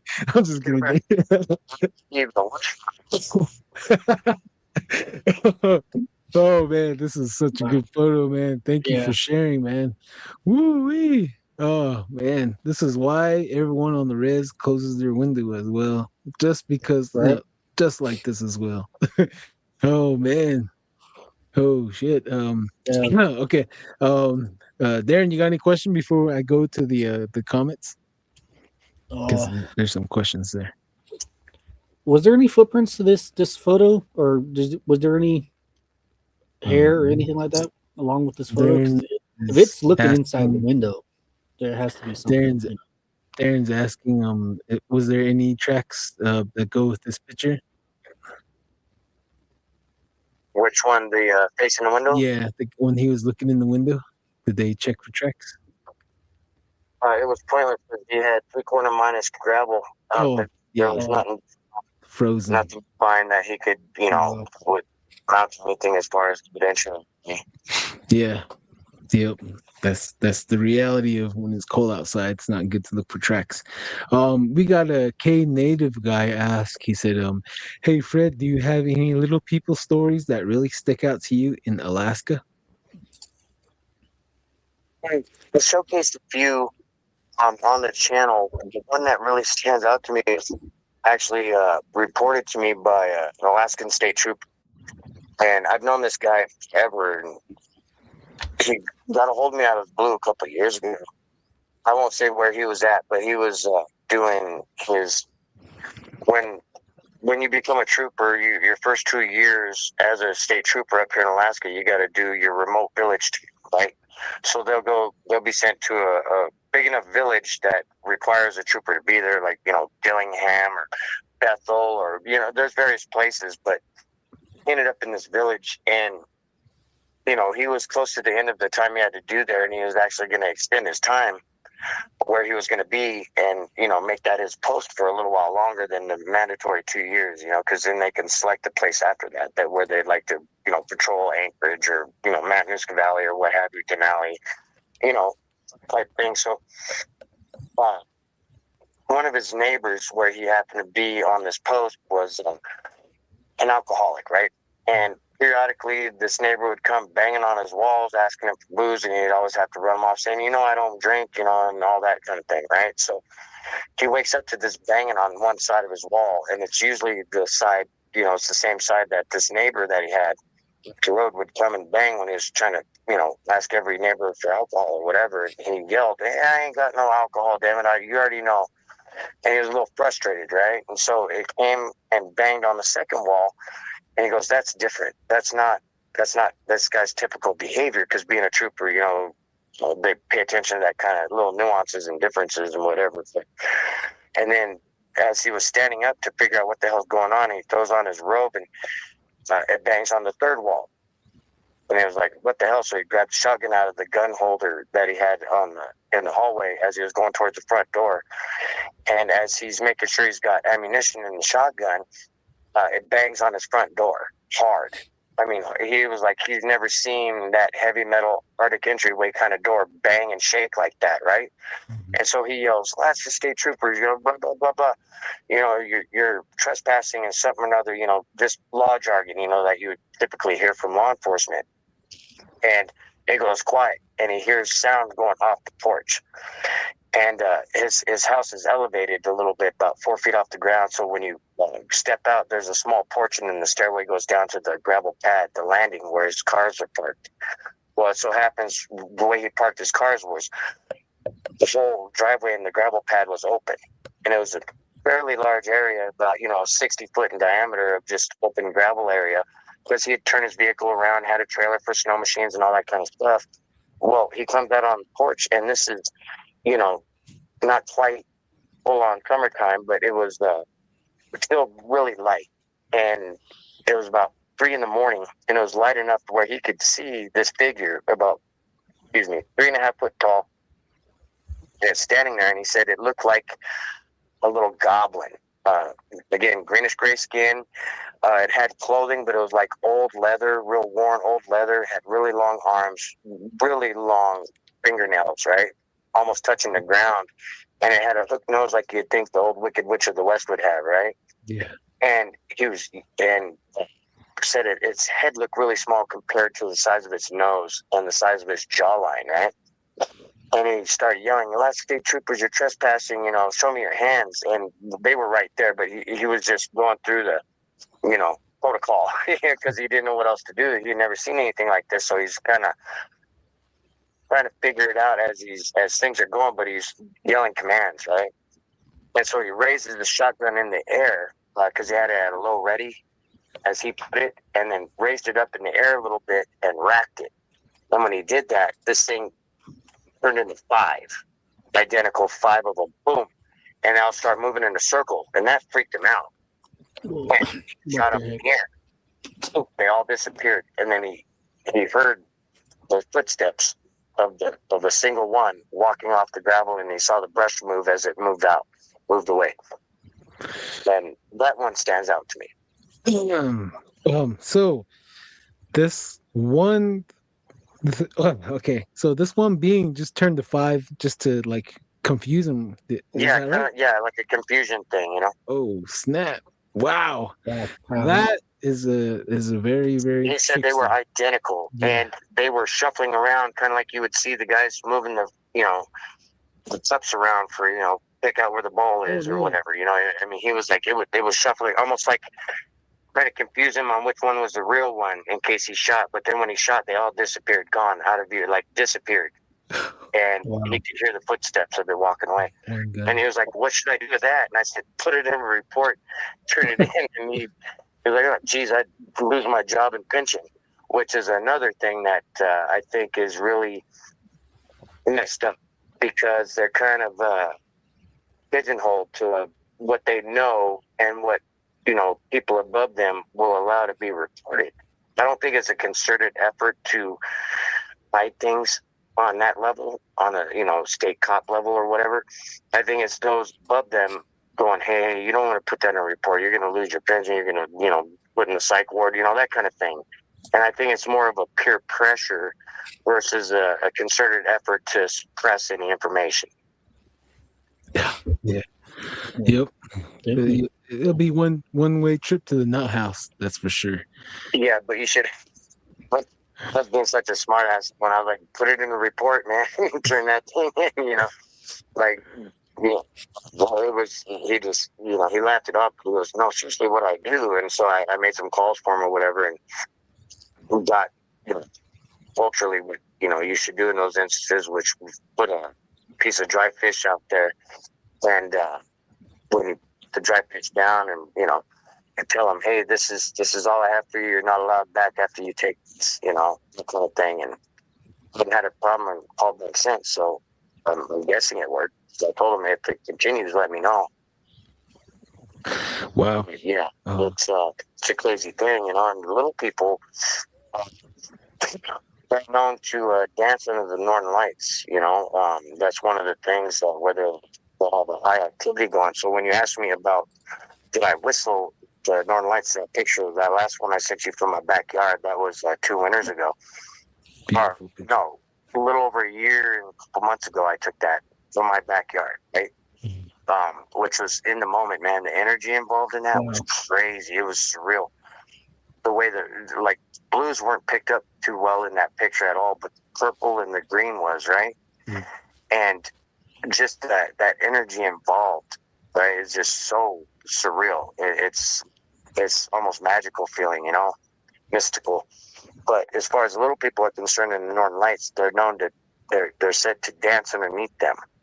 And a lot of the times that the time frame of the year where the auroras are most active naturally is during the time frame of, I would say late November through end of January, beginning of February up here, right? That's when the auroras are most naturally active.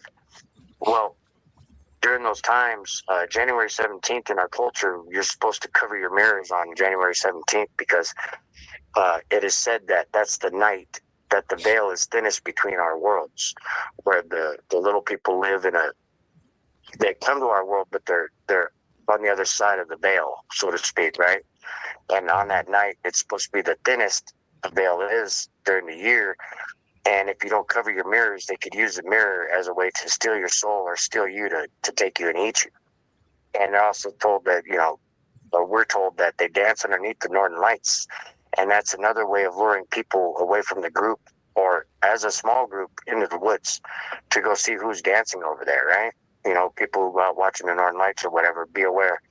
If you're in Alaska going to do that, don't go after the little looking figures off in the distance dancing. It could be the last thing you do. Yeah, definitely. Well noted right there, everybody. Wow. Yep. Woo, that's yeah. definitely chilling. Yep. Yep. And there's a multitude of things too, like down southeast, Kushtaka. I mean, that's a shapeshifter. They could shapeshift into anything. There's a guy down southeast. He's since sold his cabin. What he ended up doing, he would go to his cabin and he had a little crab traps that he would set. Because it's right there connected next to the ocean where his cabin was, and he would set these crab traps and he would pick them every day, and he was getting skunked, and that wasn't normal. He'd catch some dungeons or something, but he wasn't catching anything. And he noticed on the second day there was a really large sea otter, right? And it was nearby enough to where he started chucking rocks at it because he figured that little bastard's getting in there and getting my crab, And he was upset about it and chucked a few rocks at this thing, and all it did was become aggressive enough. I mean, and it was larger than a normal one would be, and that shocked him too. But how aggressive it turned on him, it shocked me more. So he stopped messing with it and got his ass out of there and just boat and went to his cabin. Well, that same night he threw the rocks, he was looking out his front cabin window, and his cabin was this small one, it was like 10 by 14, 10 by 16, just a little, stove, right-in structure with a wood stove. Not much to it, right? It's not like a traditional log cabin, so let's be clear about that. But it was up on pilings because the southeast, it's a lot of it's a real steep, fjord-like area. And as he's looking out the window at dusk, he sees that big otter by his skiff, and he's like, thinking, oh no, don't push my boat out and chew the rope, and I won't have a way out of here, kind of thought. And as he's thinking that, he grabs his rifle and he goes, you know what, I'm just going to shoot this thing because obviously I made an enemy. I don't need to worry about that thing every time I'm thinking about it. Well, he opens the door to shoot this sea otter, and when he does, it screams at him, and that threw him off because sea otters don't scream in this way. It was like a banshee, he said. And so he jumped back inside and slammed the door and starts looking out the window, holding his rifle, and this thing starts running up the trail towards his cabin, right? And as soon as it clears the beach and gets up on, into the grass and the path and the dirt path coming up and within the tree line and stuff, it starts morphing and gets real big. And it took on the shape of like sea otter, but like half man, half otter, but like 12 foot tall. Massive, and just screaming that whole time like a banshee running at his cabin. It ends up coming alongside, smacks against the cabin real hard and jars the whole place where he was like, holy crap. And then it came alongside the higher side of it, towards the upper part of the hill. It pushes the cabin over. And he was fortunate because when he woke up, the fire he had going in that stove, the wood stove he had in there, was actually pinning his clothing down on the one side, and it had that fire not been diminished to the point it was, so it got the whole place on fire, right? Mm-hmm. And so he was knocked unconscious during the place tipping over and all that, and when he came to, there's a wood stove, and he had to get himself from underneath it, because his clothing was pinned and part of his arm was a little bit, and we ended up, the otter, the Pushtakal was gone. But, he sold that property as quick as he could. Warned the buyer that, hey, I'm just selling it. There's crazy stuff happening around there. They just laughed it off and took his sale price, which was real cheap because he was getting the hell out of Dodge. He even included the boat and stuff. But he moved away from Alaska. He won't even, he doesn't even go to city parks. He stays in a very highly populated area and will never return to Alaska. And those are his words. For good reason. For good reason. Choose life. Choose life. Yeah. And there's been several people I've talked to that'll never come back to Alaska because of, their encounter where they're, hairy man. And I think it's not necessarily that there is a hairy, well, for them, I think it's the shock of knowing that, wow, hairy man is real. You know what I mean? And just the fear they experience during their encounter, it's too much. And so they can't be around it anymore. That's why I think some people who have an encounter together, it splits them apart. Like me and my uncle and cousin, like my uncle since passed, and my cousin is not long for this world either, but it broke us apart. We stopped talking. And part of it was the trauma involved. So every time you see him, you relive it. I think that's a wedge. And also, a lot of, they didn't want to be a part of it. And so there's separation there to where it sometimes turns into denial. And they won't admit to what was going on. Because after that experience in 2006, I was running around telling everyone with a set of ears, hey, watch out on the Neahkuk River, they're out to get us and stuff, And it can be a divisive thing for people who go through that in a small group or even family. Yeah. Could you tell us that? And force them apart just because of the trauma involved and not wanting to relive it every time you see that person. Yeah, Fred. Could you tell us about that? What happened in 2006? I'm sure the viewers would love to hear. Very briefly. It's a pretty long overall. Oh yeah, probably the second time we get you back in. I'll abbreviate. So in 2006, actually it started in 2004. we were going to go up to Nuyakuk for gold prospecting, right? And so, but it took a couple of years logistically to get like a portable sluice and all these other things to make it easier, because you can't just fuck a bunch of shit up. There's 248 river miles from Dillingham, right? Hmm. And so you got to go up to Nushagak to the Nuyakuk and all that. It's involved, and with my uncle at the time being an elder, going upriver, traveling on the water in Alaska, it gets cold. So we stopped in Nustuyahawk for a day, and then actually a couple days. So in 2006, when we finally made the trip, preparation started in 04. 2006 is when we left on the trip, and we left on September 13th, which is the day after my birthday, right? Because I asked my uncle, hey, can we spend my birthday in civilization so I could, go hang out with the buddies and whoop it up a little bit. And so he agreed to that. So we left Dillingham the 13th. And because of, being cold on the river or whatever, it took to the 17th to get up on the Nuyakuk, right? And so when we arrive on the Nuyakuk, it's hours before, sun goes down and gets dark. Took the time to unpack everything. My uncle made like a salmon chowder, salmon stew. And this place, 8-foot square, small, little 50 style trailer attached to the back of it. It was all blacked out. And the place was the old salmon counting tower little station. So the people who would stay there, they would literally come out for their shift. They'd climb this little tower that's right next to the river, and the water's crystal clear. You see it at the bottom easy. And they would literally count individual salmon as they're running up the river. A very archaic, like old school way of counting fish, But anyway, that's what the place was there for. But it hadn't been used for that in over a decade because they switched to LiDAR and all that other stuff. Well, anyway, so we're using this dried-in shell of a place for a base camp for this prospecting mission my uncle was on, because he wanted to stake a claim if it was worth time. Well, we ate the chowder and we unloaded everything into this little place, and it was about half hour after dark, and they're playing cribbage at the table, and they got this Coleman lantern hanging over their little card table. And again, 8-foot square, it's not very big, And I had bought a 870 Remington shotgun. It was custom, rifled barrel, bowstring sights. It was going to be my brush gun. And on the way up the river, on that trip up, I had shot a couple times at some ducks, but I missed, and I was adjusting that rear ghost ring sight, right? And, again, half hour after dark, and it wasn't full on pitch black yet, but pretty close. All of a sudden, the whole place just kind of creaks. This makes this weird noise, and it wasn't wind, because we would be able to tell if it was the wind, and it was like weird. So when I looked over to my left where my cousin was sitting, he was sitting in front of this little window, and these two windows that were in the place mirrored each other on opposite sides. The one, when you come inside the door, is immediately on the left. It's 18 inches tall, 24 inches wide. It was taken from an old school somewhere, you know what I mean?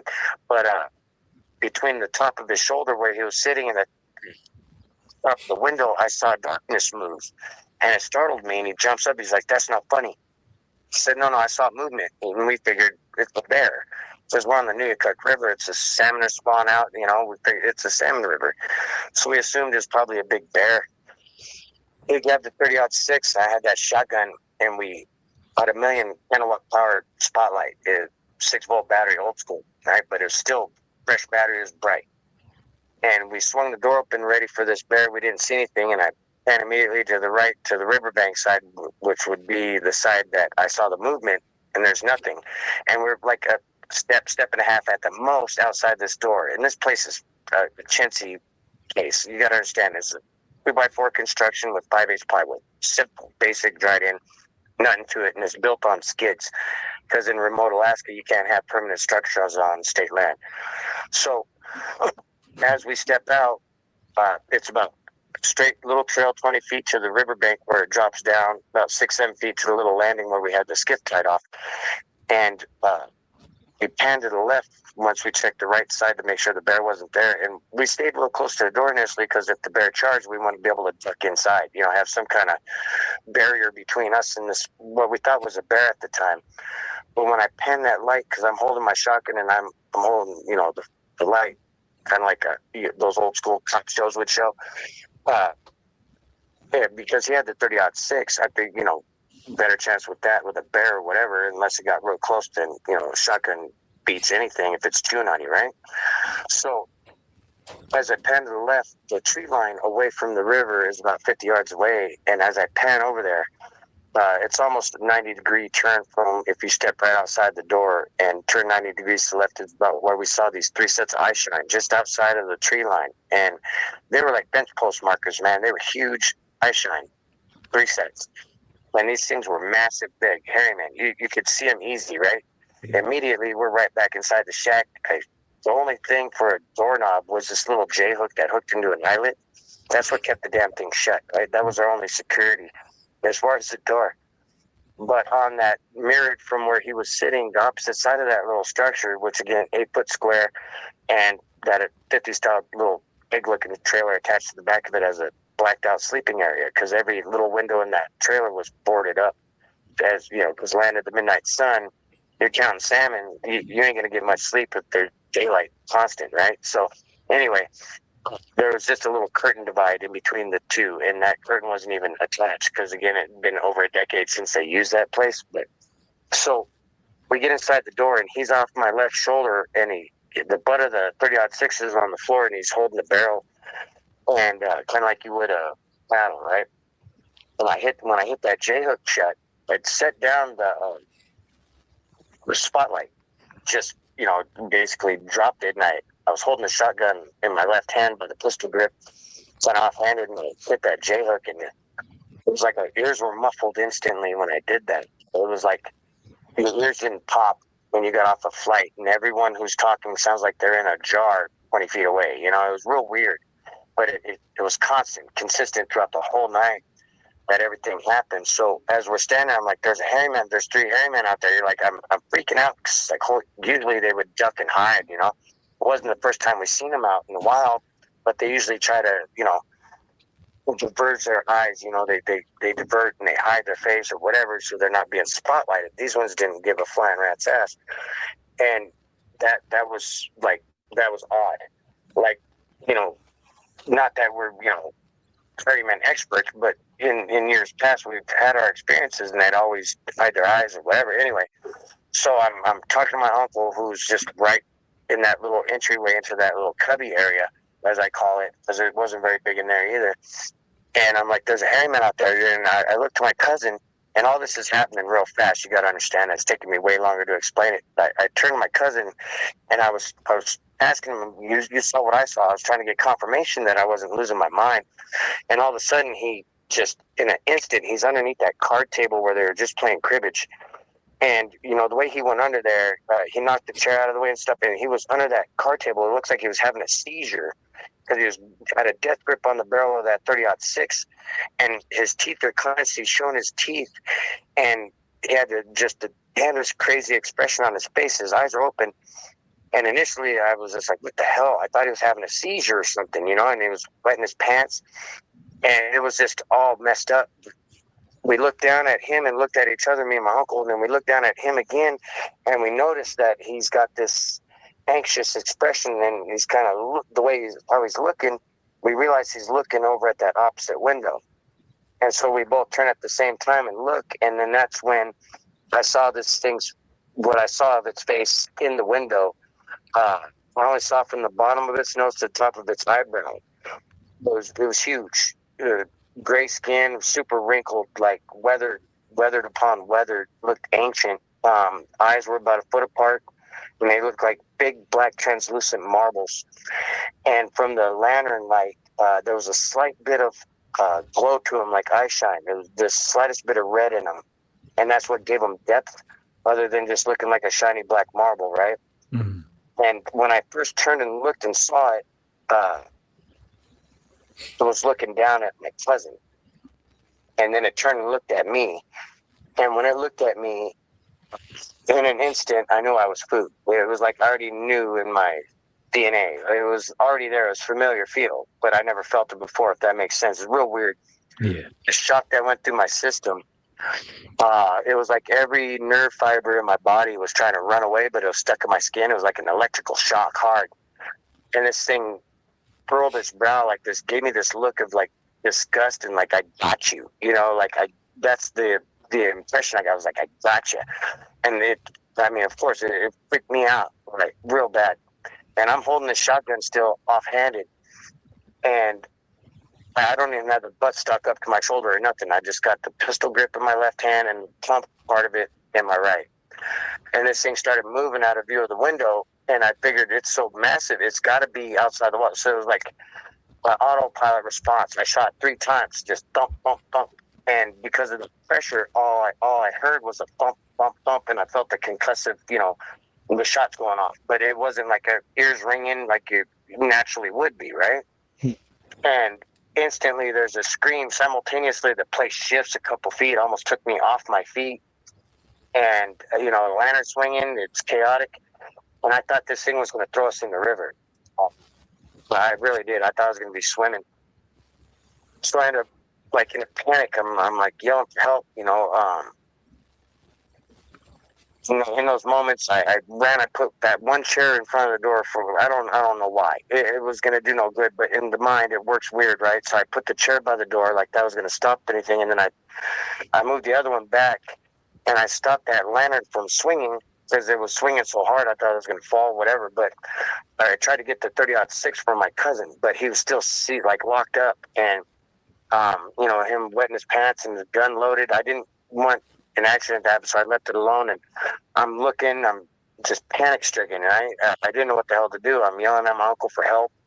He just basically sat down in that little cubby area on one of the cots and clammed up initially. So I took that other chair and put the back of it towards that little opening that led into that cubby area, and I ended up sitting there.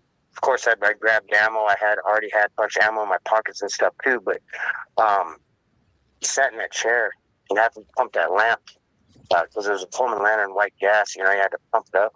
Yeah. It was hard, man. I sat there for over a handful of hours, and the only way I could stop shaking was to. I resigned myself to death. I was a dead man. I wasn't going to make it. And so as I sat there with all these different scenarios playing out, how they're going to crush the place and smack me against the tree, and that would be the end of it. Yeah. I'd have to periodically, when that lamp started dying down, I would have to try to let go of the shotgun. It was so hard to let go of the gun and reach up and half stand and try to pump this stupid lantern, because you got to understand, in order to get enough force, you got to put 2 hands on it basically, and that was so hard to do, let go of a gun in that situation. But I kept doing it repetitively, and it was dead quiet, after the shots and everything calmed down. That scream it let out, by the way, was so loud that what was left of that salmon chowder on the Coleman stove, little Coleman stove on the little counter area, it rang like a tuning fork. And that was with the earplug sound, muffled. It was so loud, and the way, the power of that scream after I shot through the wall was so, man, you felt it through your body, and that, I remember ringing like a tuning fork. But, so sitting there, if I think about it, I could still smell the mossy floor and the old, drip oil stove, fuel oil on the floor, Anyway, so I sat there for hours, and I kept trying to engage with Uncle, and what responses I got was disassociation, the fishing prices this year were horrible. We didn't get good times. It was like he was ignoring it away kind of thing. And I'm like, I just shot this damn thing, someone help me, and my cousin, after about 5-6 hours or whatever it was, he started mumbling stuff incoherently at first, right? But he started moving around. He was coming back, as I call it. And, finally, he started saying cohesive stuff, coherent, where I could understand what he was saying. We could understand each other. And I helped him up, and we're getting him a change of clothes. And I'm encouraging him. I'm like, I shot it. It ran away. I got it. Don't worry. We're safe now. Even though I didn't know. I was just trying to, inspire him to get up. And got him up, got him change clothes, and I was talking to him. I was like, did you see what I saw? I was still trying to make sure he saw the 3 sets of eyes, and I didn't, what have you, right? And I asked him, how in the hell did you end up under the table? And he said, when we came in the door and I shut it, and I hit the little hook, from his vantage point off my left shoulder, he looks out that window. It was further back away from the window, and it showed his teeth. And it just did something to him. it, freaked him out, and that's when he went under the table, and he said he was trying to yell at us to look out, but he couldn't, and nothing would come out because he was like having that seizure look, And he said once he fell under the table and stuff, that's when it came in closer, and then we ended up turning, and that's when I saw it, is when it came in a little closer to the window to look down at him, and that's how that portion of why he went under the table is it just freaked him out. He said, the teeth were big and blocky, and like our eye teeth, he said they weren't fangs, but they were a little more defined than ours. But he said the teeth were massive, big, like horse teeth kind of thing. Mm. But, and then, got him calm or whatever, and we start making a game plan because normally we don't travel on the river at dark. It's dangerous. There's deadfall trees. There's a multitude of things. You don't want to be running a skiff. We figure, we'll drift. We'll just let the current take us, but let's get the hell out of here. Anywhere safer than here. Well, when we parked that skiff, there's about 50, 70 foot of line on it, like line to the anchor, and then there's about 10, 12 feet of chain attached to the bow. Because it was used commercially at one point for the set net, right?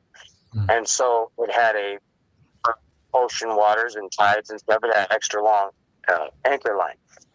And it was pulled on like 50, 70 feet back towards that same tree line that we saw these things originally, right?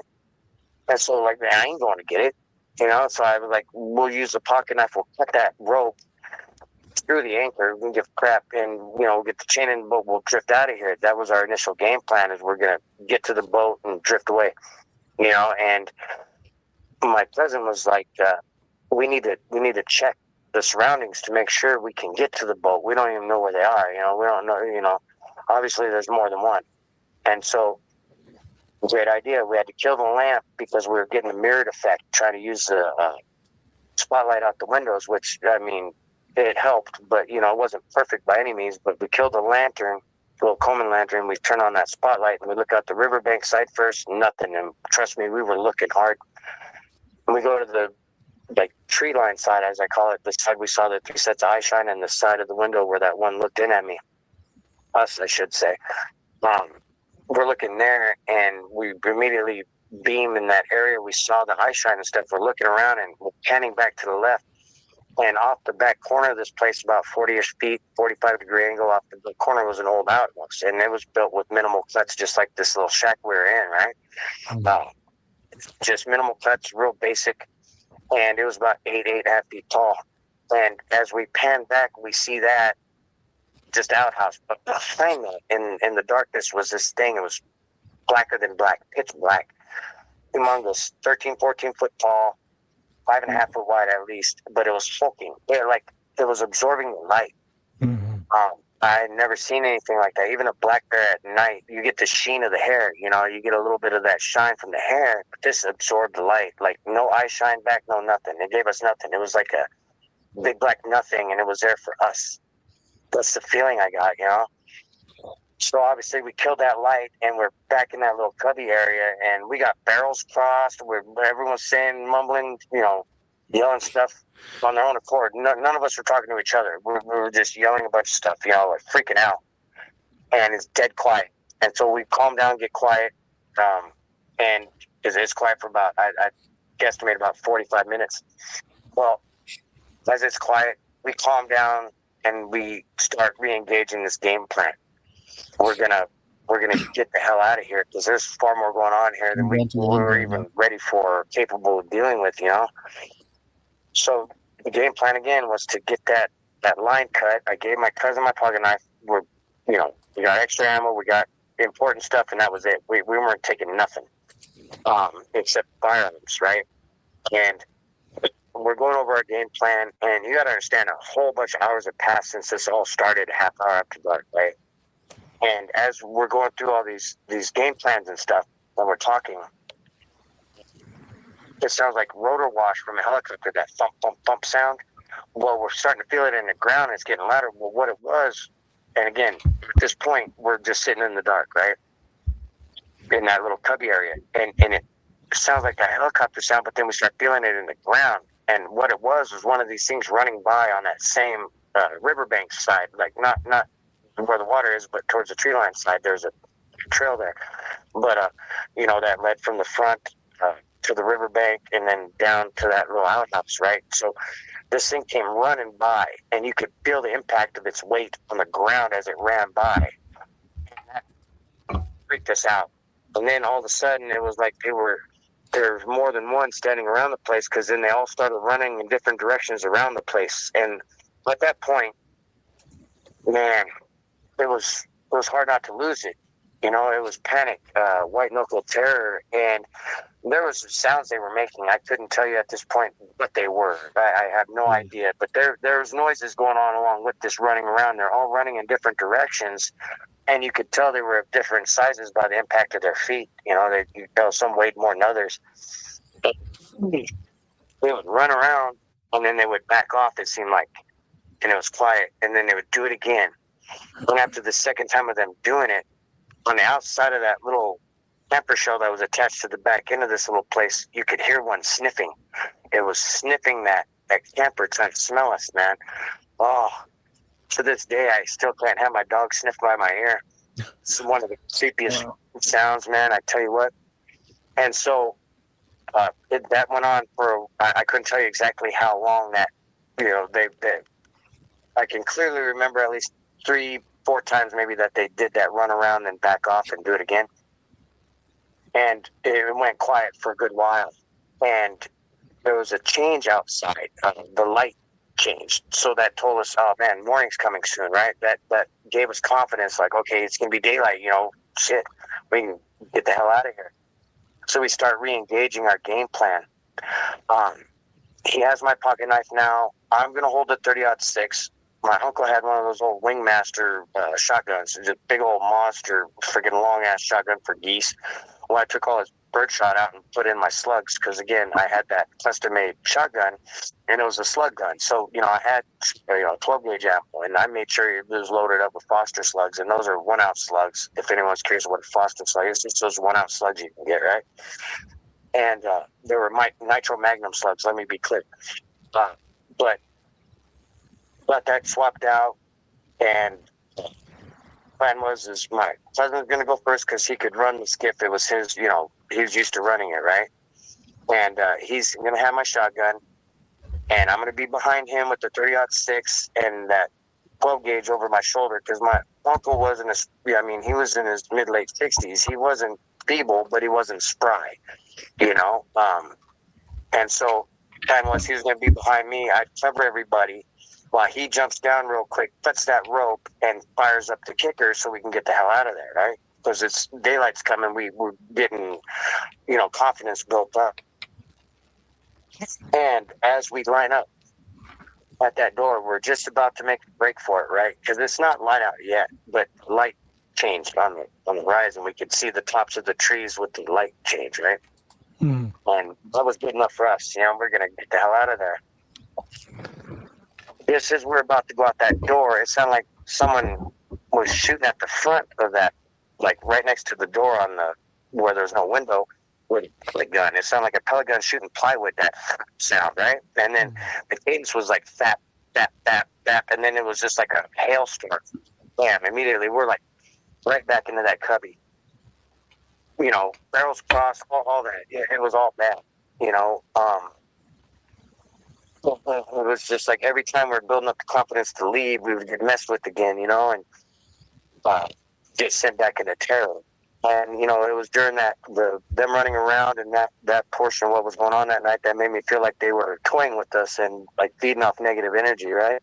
Mm-hmm. Anyway, so we're back tucked away again. Again, with the terror, the white knuckle terror aspect, I'm guessing 45 minutes, hour. Maybe it could, you know, been a little longer. I don't know. It was just chaos in my minds, and but reinvigorated us is it was light enough at that point that we could see clearly to the tree line. We couldn't see in the trees because it was still like real dark in the trees, but we could easily see any open area. We could easily see, okay, that's a little bush, that's a tree, you know, whatever, that's the outhouse. There was nothing around. We looked and looked and looked. And so we're like, okay. And we get stacked up again. My cousin's in front, I'm behind him, my uncle's behind me, and our game plan was go straight out this door, and it's 20 feet to the riverbank, which seemed like 10 miles, right? And it's 6-7 foot drop down at a little angle, and that's where the little landing was, where the skiff was. And so I, after we all thoroughly looked and were confident nothing was around, we made it to go. We go out, and you had thought we'd done this, practice it for 30 years. It's just boom. We moved like a well-oiled machine. We're at the riverbank. My cousin jumps down, and I set down the 30-06, and I still had that Wingmaster shotgun, a big-ass shotgun over my shoulder, but I had to help my uncle around so he can get his footing because there was dew, and the way the grass was hanging on the riverbank edge, it was dewy grass and then kind of a muddy decline down. It wasn't super steep, but it was steep enough for him to need to get his footing first before he could do it on his own. And I had knelt down on one knee, and I was helping him. And once he got his footing, that shotgun was kind of pushing me forward a little bit, so I scooted back about like 4 to 6 inches, grabbed 30-06, and I stood up. And when I got the full height, that's when this rock, a little bigger than a basketball, whizzed by my nose, and everything went slow motion, tunnel vision hard. And I watched this rock go, followed it all the way. It impacted part of the river that was about 3 foot deep, fast moving river, okay? This rock hit so hard, it hit bottom. It made this sound of like a gun going off before the water could close over it, like loud. And that moment, those earmuffs feeling that had been constant the whole night went away. But I was in shock, man. I was getting tunnel vision. Everything was like closing out, but I swing to my left and I got that 30-06 up on my shoulder. And just in that tree line coming out of it was that big black one, the big dark one that was giving nothing. And it was like it was floating. It was real weird. It was like it was moving. And I figured that's what threw the rock. Okay. And I put 3 shots on it real fast, center mass with that 30-06. I never worked bolt action rifles so fast in my life.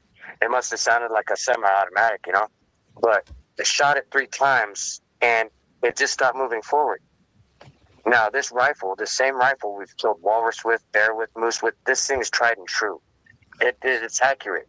Open sights, it was accurate. Like, it was a good rifle. You know what I mean? 30-06, 180 grain soft tip core locks. Dude, like, it wasn't just some e-shooter. It's freaking 30-06, man. Yeah. But it just stopped moving forward. It didn't flinch. It didn't buckle. Same rifle, shoot a walrus, 2,000+ pound walrus. Trust me, they flop around. They make noise. They feel it. This thing just stopped moving forward.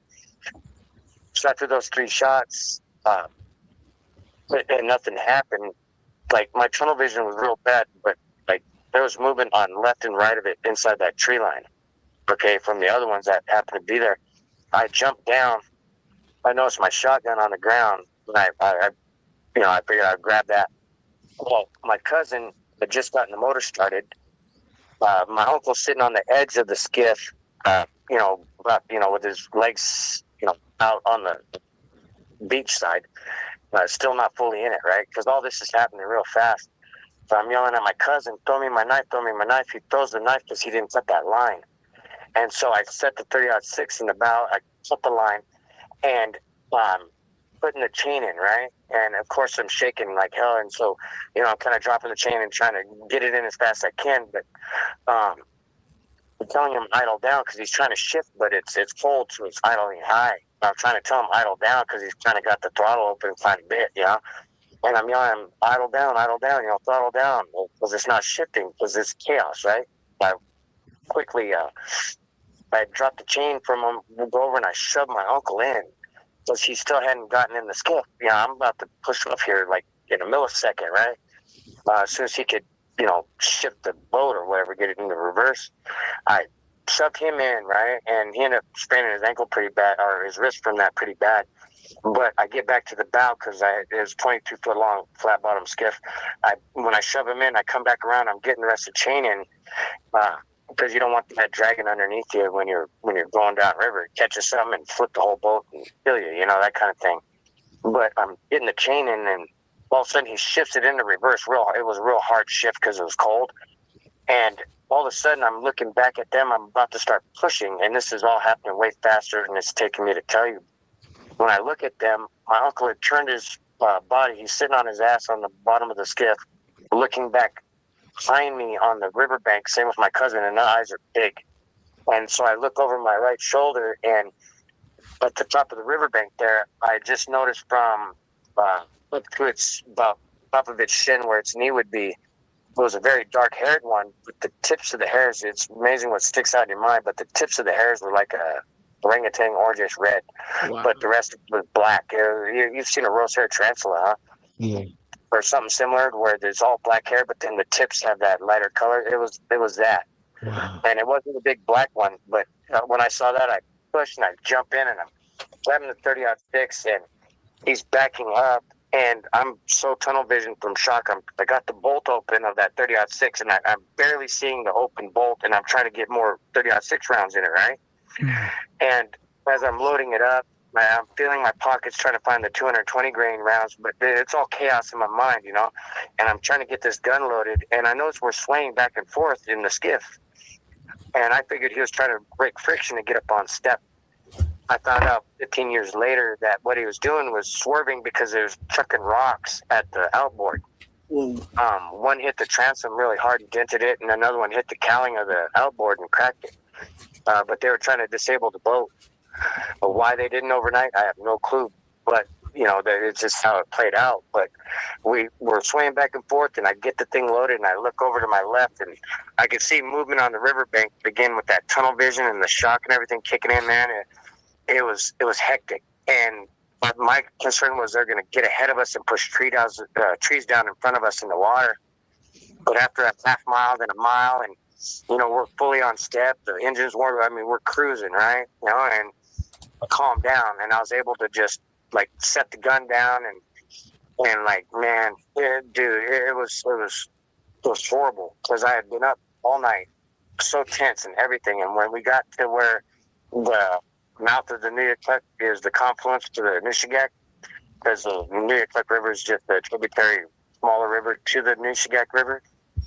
When we got to that point, I knew I was able to relax because we weren't too far from the village of Kaliganik, and I knew there's more people there in relative safety, you know. But once we got to that point, I felt like I weighed 1,000 pounds, man.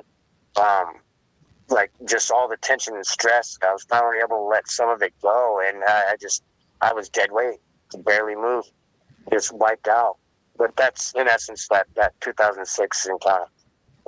Oh wow, that's Wow. pretty. That's torture. That's torture. That's a long. Sounds like they were messing with you guys, and you know they just wanted the adrenaline pumping in your veins. You know, I don't know if that makes it taste good, but that is very. You know, I'm sorry you went through that, and I'm glad that you're here with us to share that story and to put the awareness out there for everybody listening and watching. We're running low on time, and I'd like to book you on the second Sunday of August for your part 2, if you don't mind. Okay, say that again, please. I was just saying that I would like to see if I can get you back in for part 2 in August. To hear some more. Oh, geez, man, you plan out, don't you? Yeah. To this one. I mean, I'm definitely open to coming on again. That's for sure. Oh, heck yeah. I mean, this is, you know, we love hearing these stories like this and to relay it for everybody. And this is very important information. You know, this is life and death, whether you're going to be missing or not. This is very important. And I'd like to say thank you again, Mr. Fred, from Darren and I and everyone out here listening and watching the show tonight. Thank you. Oh yeah, no, you're more than welcome, man. Sorry again, the StreamYard wasn't working, man. That's all that money from Starlink, and anyway, they'll hear about it. Oh, it's all good. It's all good. Fred, is there any last things you would like to say for our listeners out there? Well, if anybody's running an encounter of their own, you got to be careful what you wish for because you just might get it. Huh. Oh yeah, well said. Yep. Well said right there. Yes, sir. Alrighty, Fred. Thank you again. We're gonna wrap up the show right now. Appreciate your time and all your information and your knowledge. Thank you again. No worries, Yeah, man. thank you. Anytime I can Thank do. you. You guys have a great night. Thanks again for having me on, and have a good night, everyone out there listening. Oh, you as well. Thank you, Fred. Wow. All right. That was Fred in Alaska, man. Woo! Man. Chilly, huh? Chilly. Yeah. Oh. You remember first time we started talking, we started doing this podcast. I always talked about this otter person, this otter man. Oh, And I yeah. was like, oh shoot, there's our first otter man sighting right there. The what do you call that? Oh man, it just slipped my tongue. But wow, Yeah. really Maybe chilly. next time. Oh, yeah. But we got to go to sleep. We're closing the show right now. All right, man. All right. All right. Well, good job, Darren. All right, Yep, man. good job. We'll see. Yep. Oh, Darren, you want to say later to everyone before I close up? Later, peace. See you next Sunday or Monday, Tuesday, whenever. So. Yeah. All right, man. Hey, everyone joining beginning of the show and late of the show. As soon as this is over, you guys please go back and rewatch all these because there's a lot of good information that was said here. And for me, your co-host and Darren, this is another great evening. We like hanging out with you guys every Sunday. Our 1 year is coming up and you're watching us grow old together. But other than that, that's all I gotta say. And thank you for tuning into Don't Whistle at Night. We have been broadcasting live here on the United Public Radio Network, 107.7 FM in New Orleans. You guys have a great night. And remember, you guys don't whistle at night. Peace. See ya.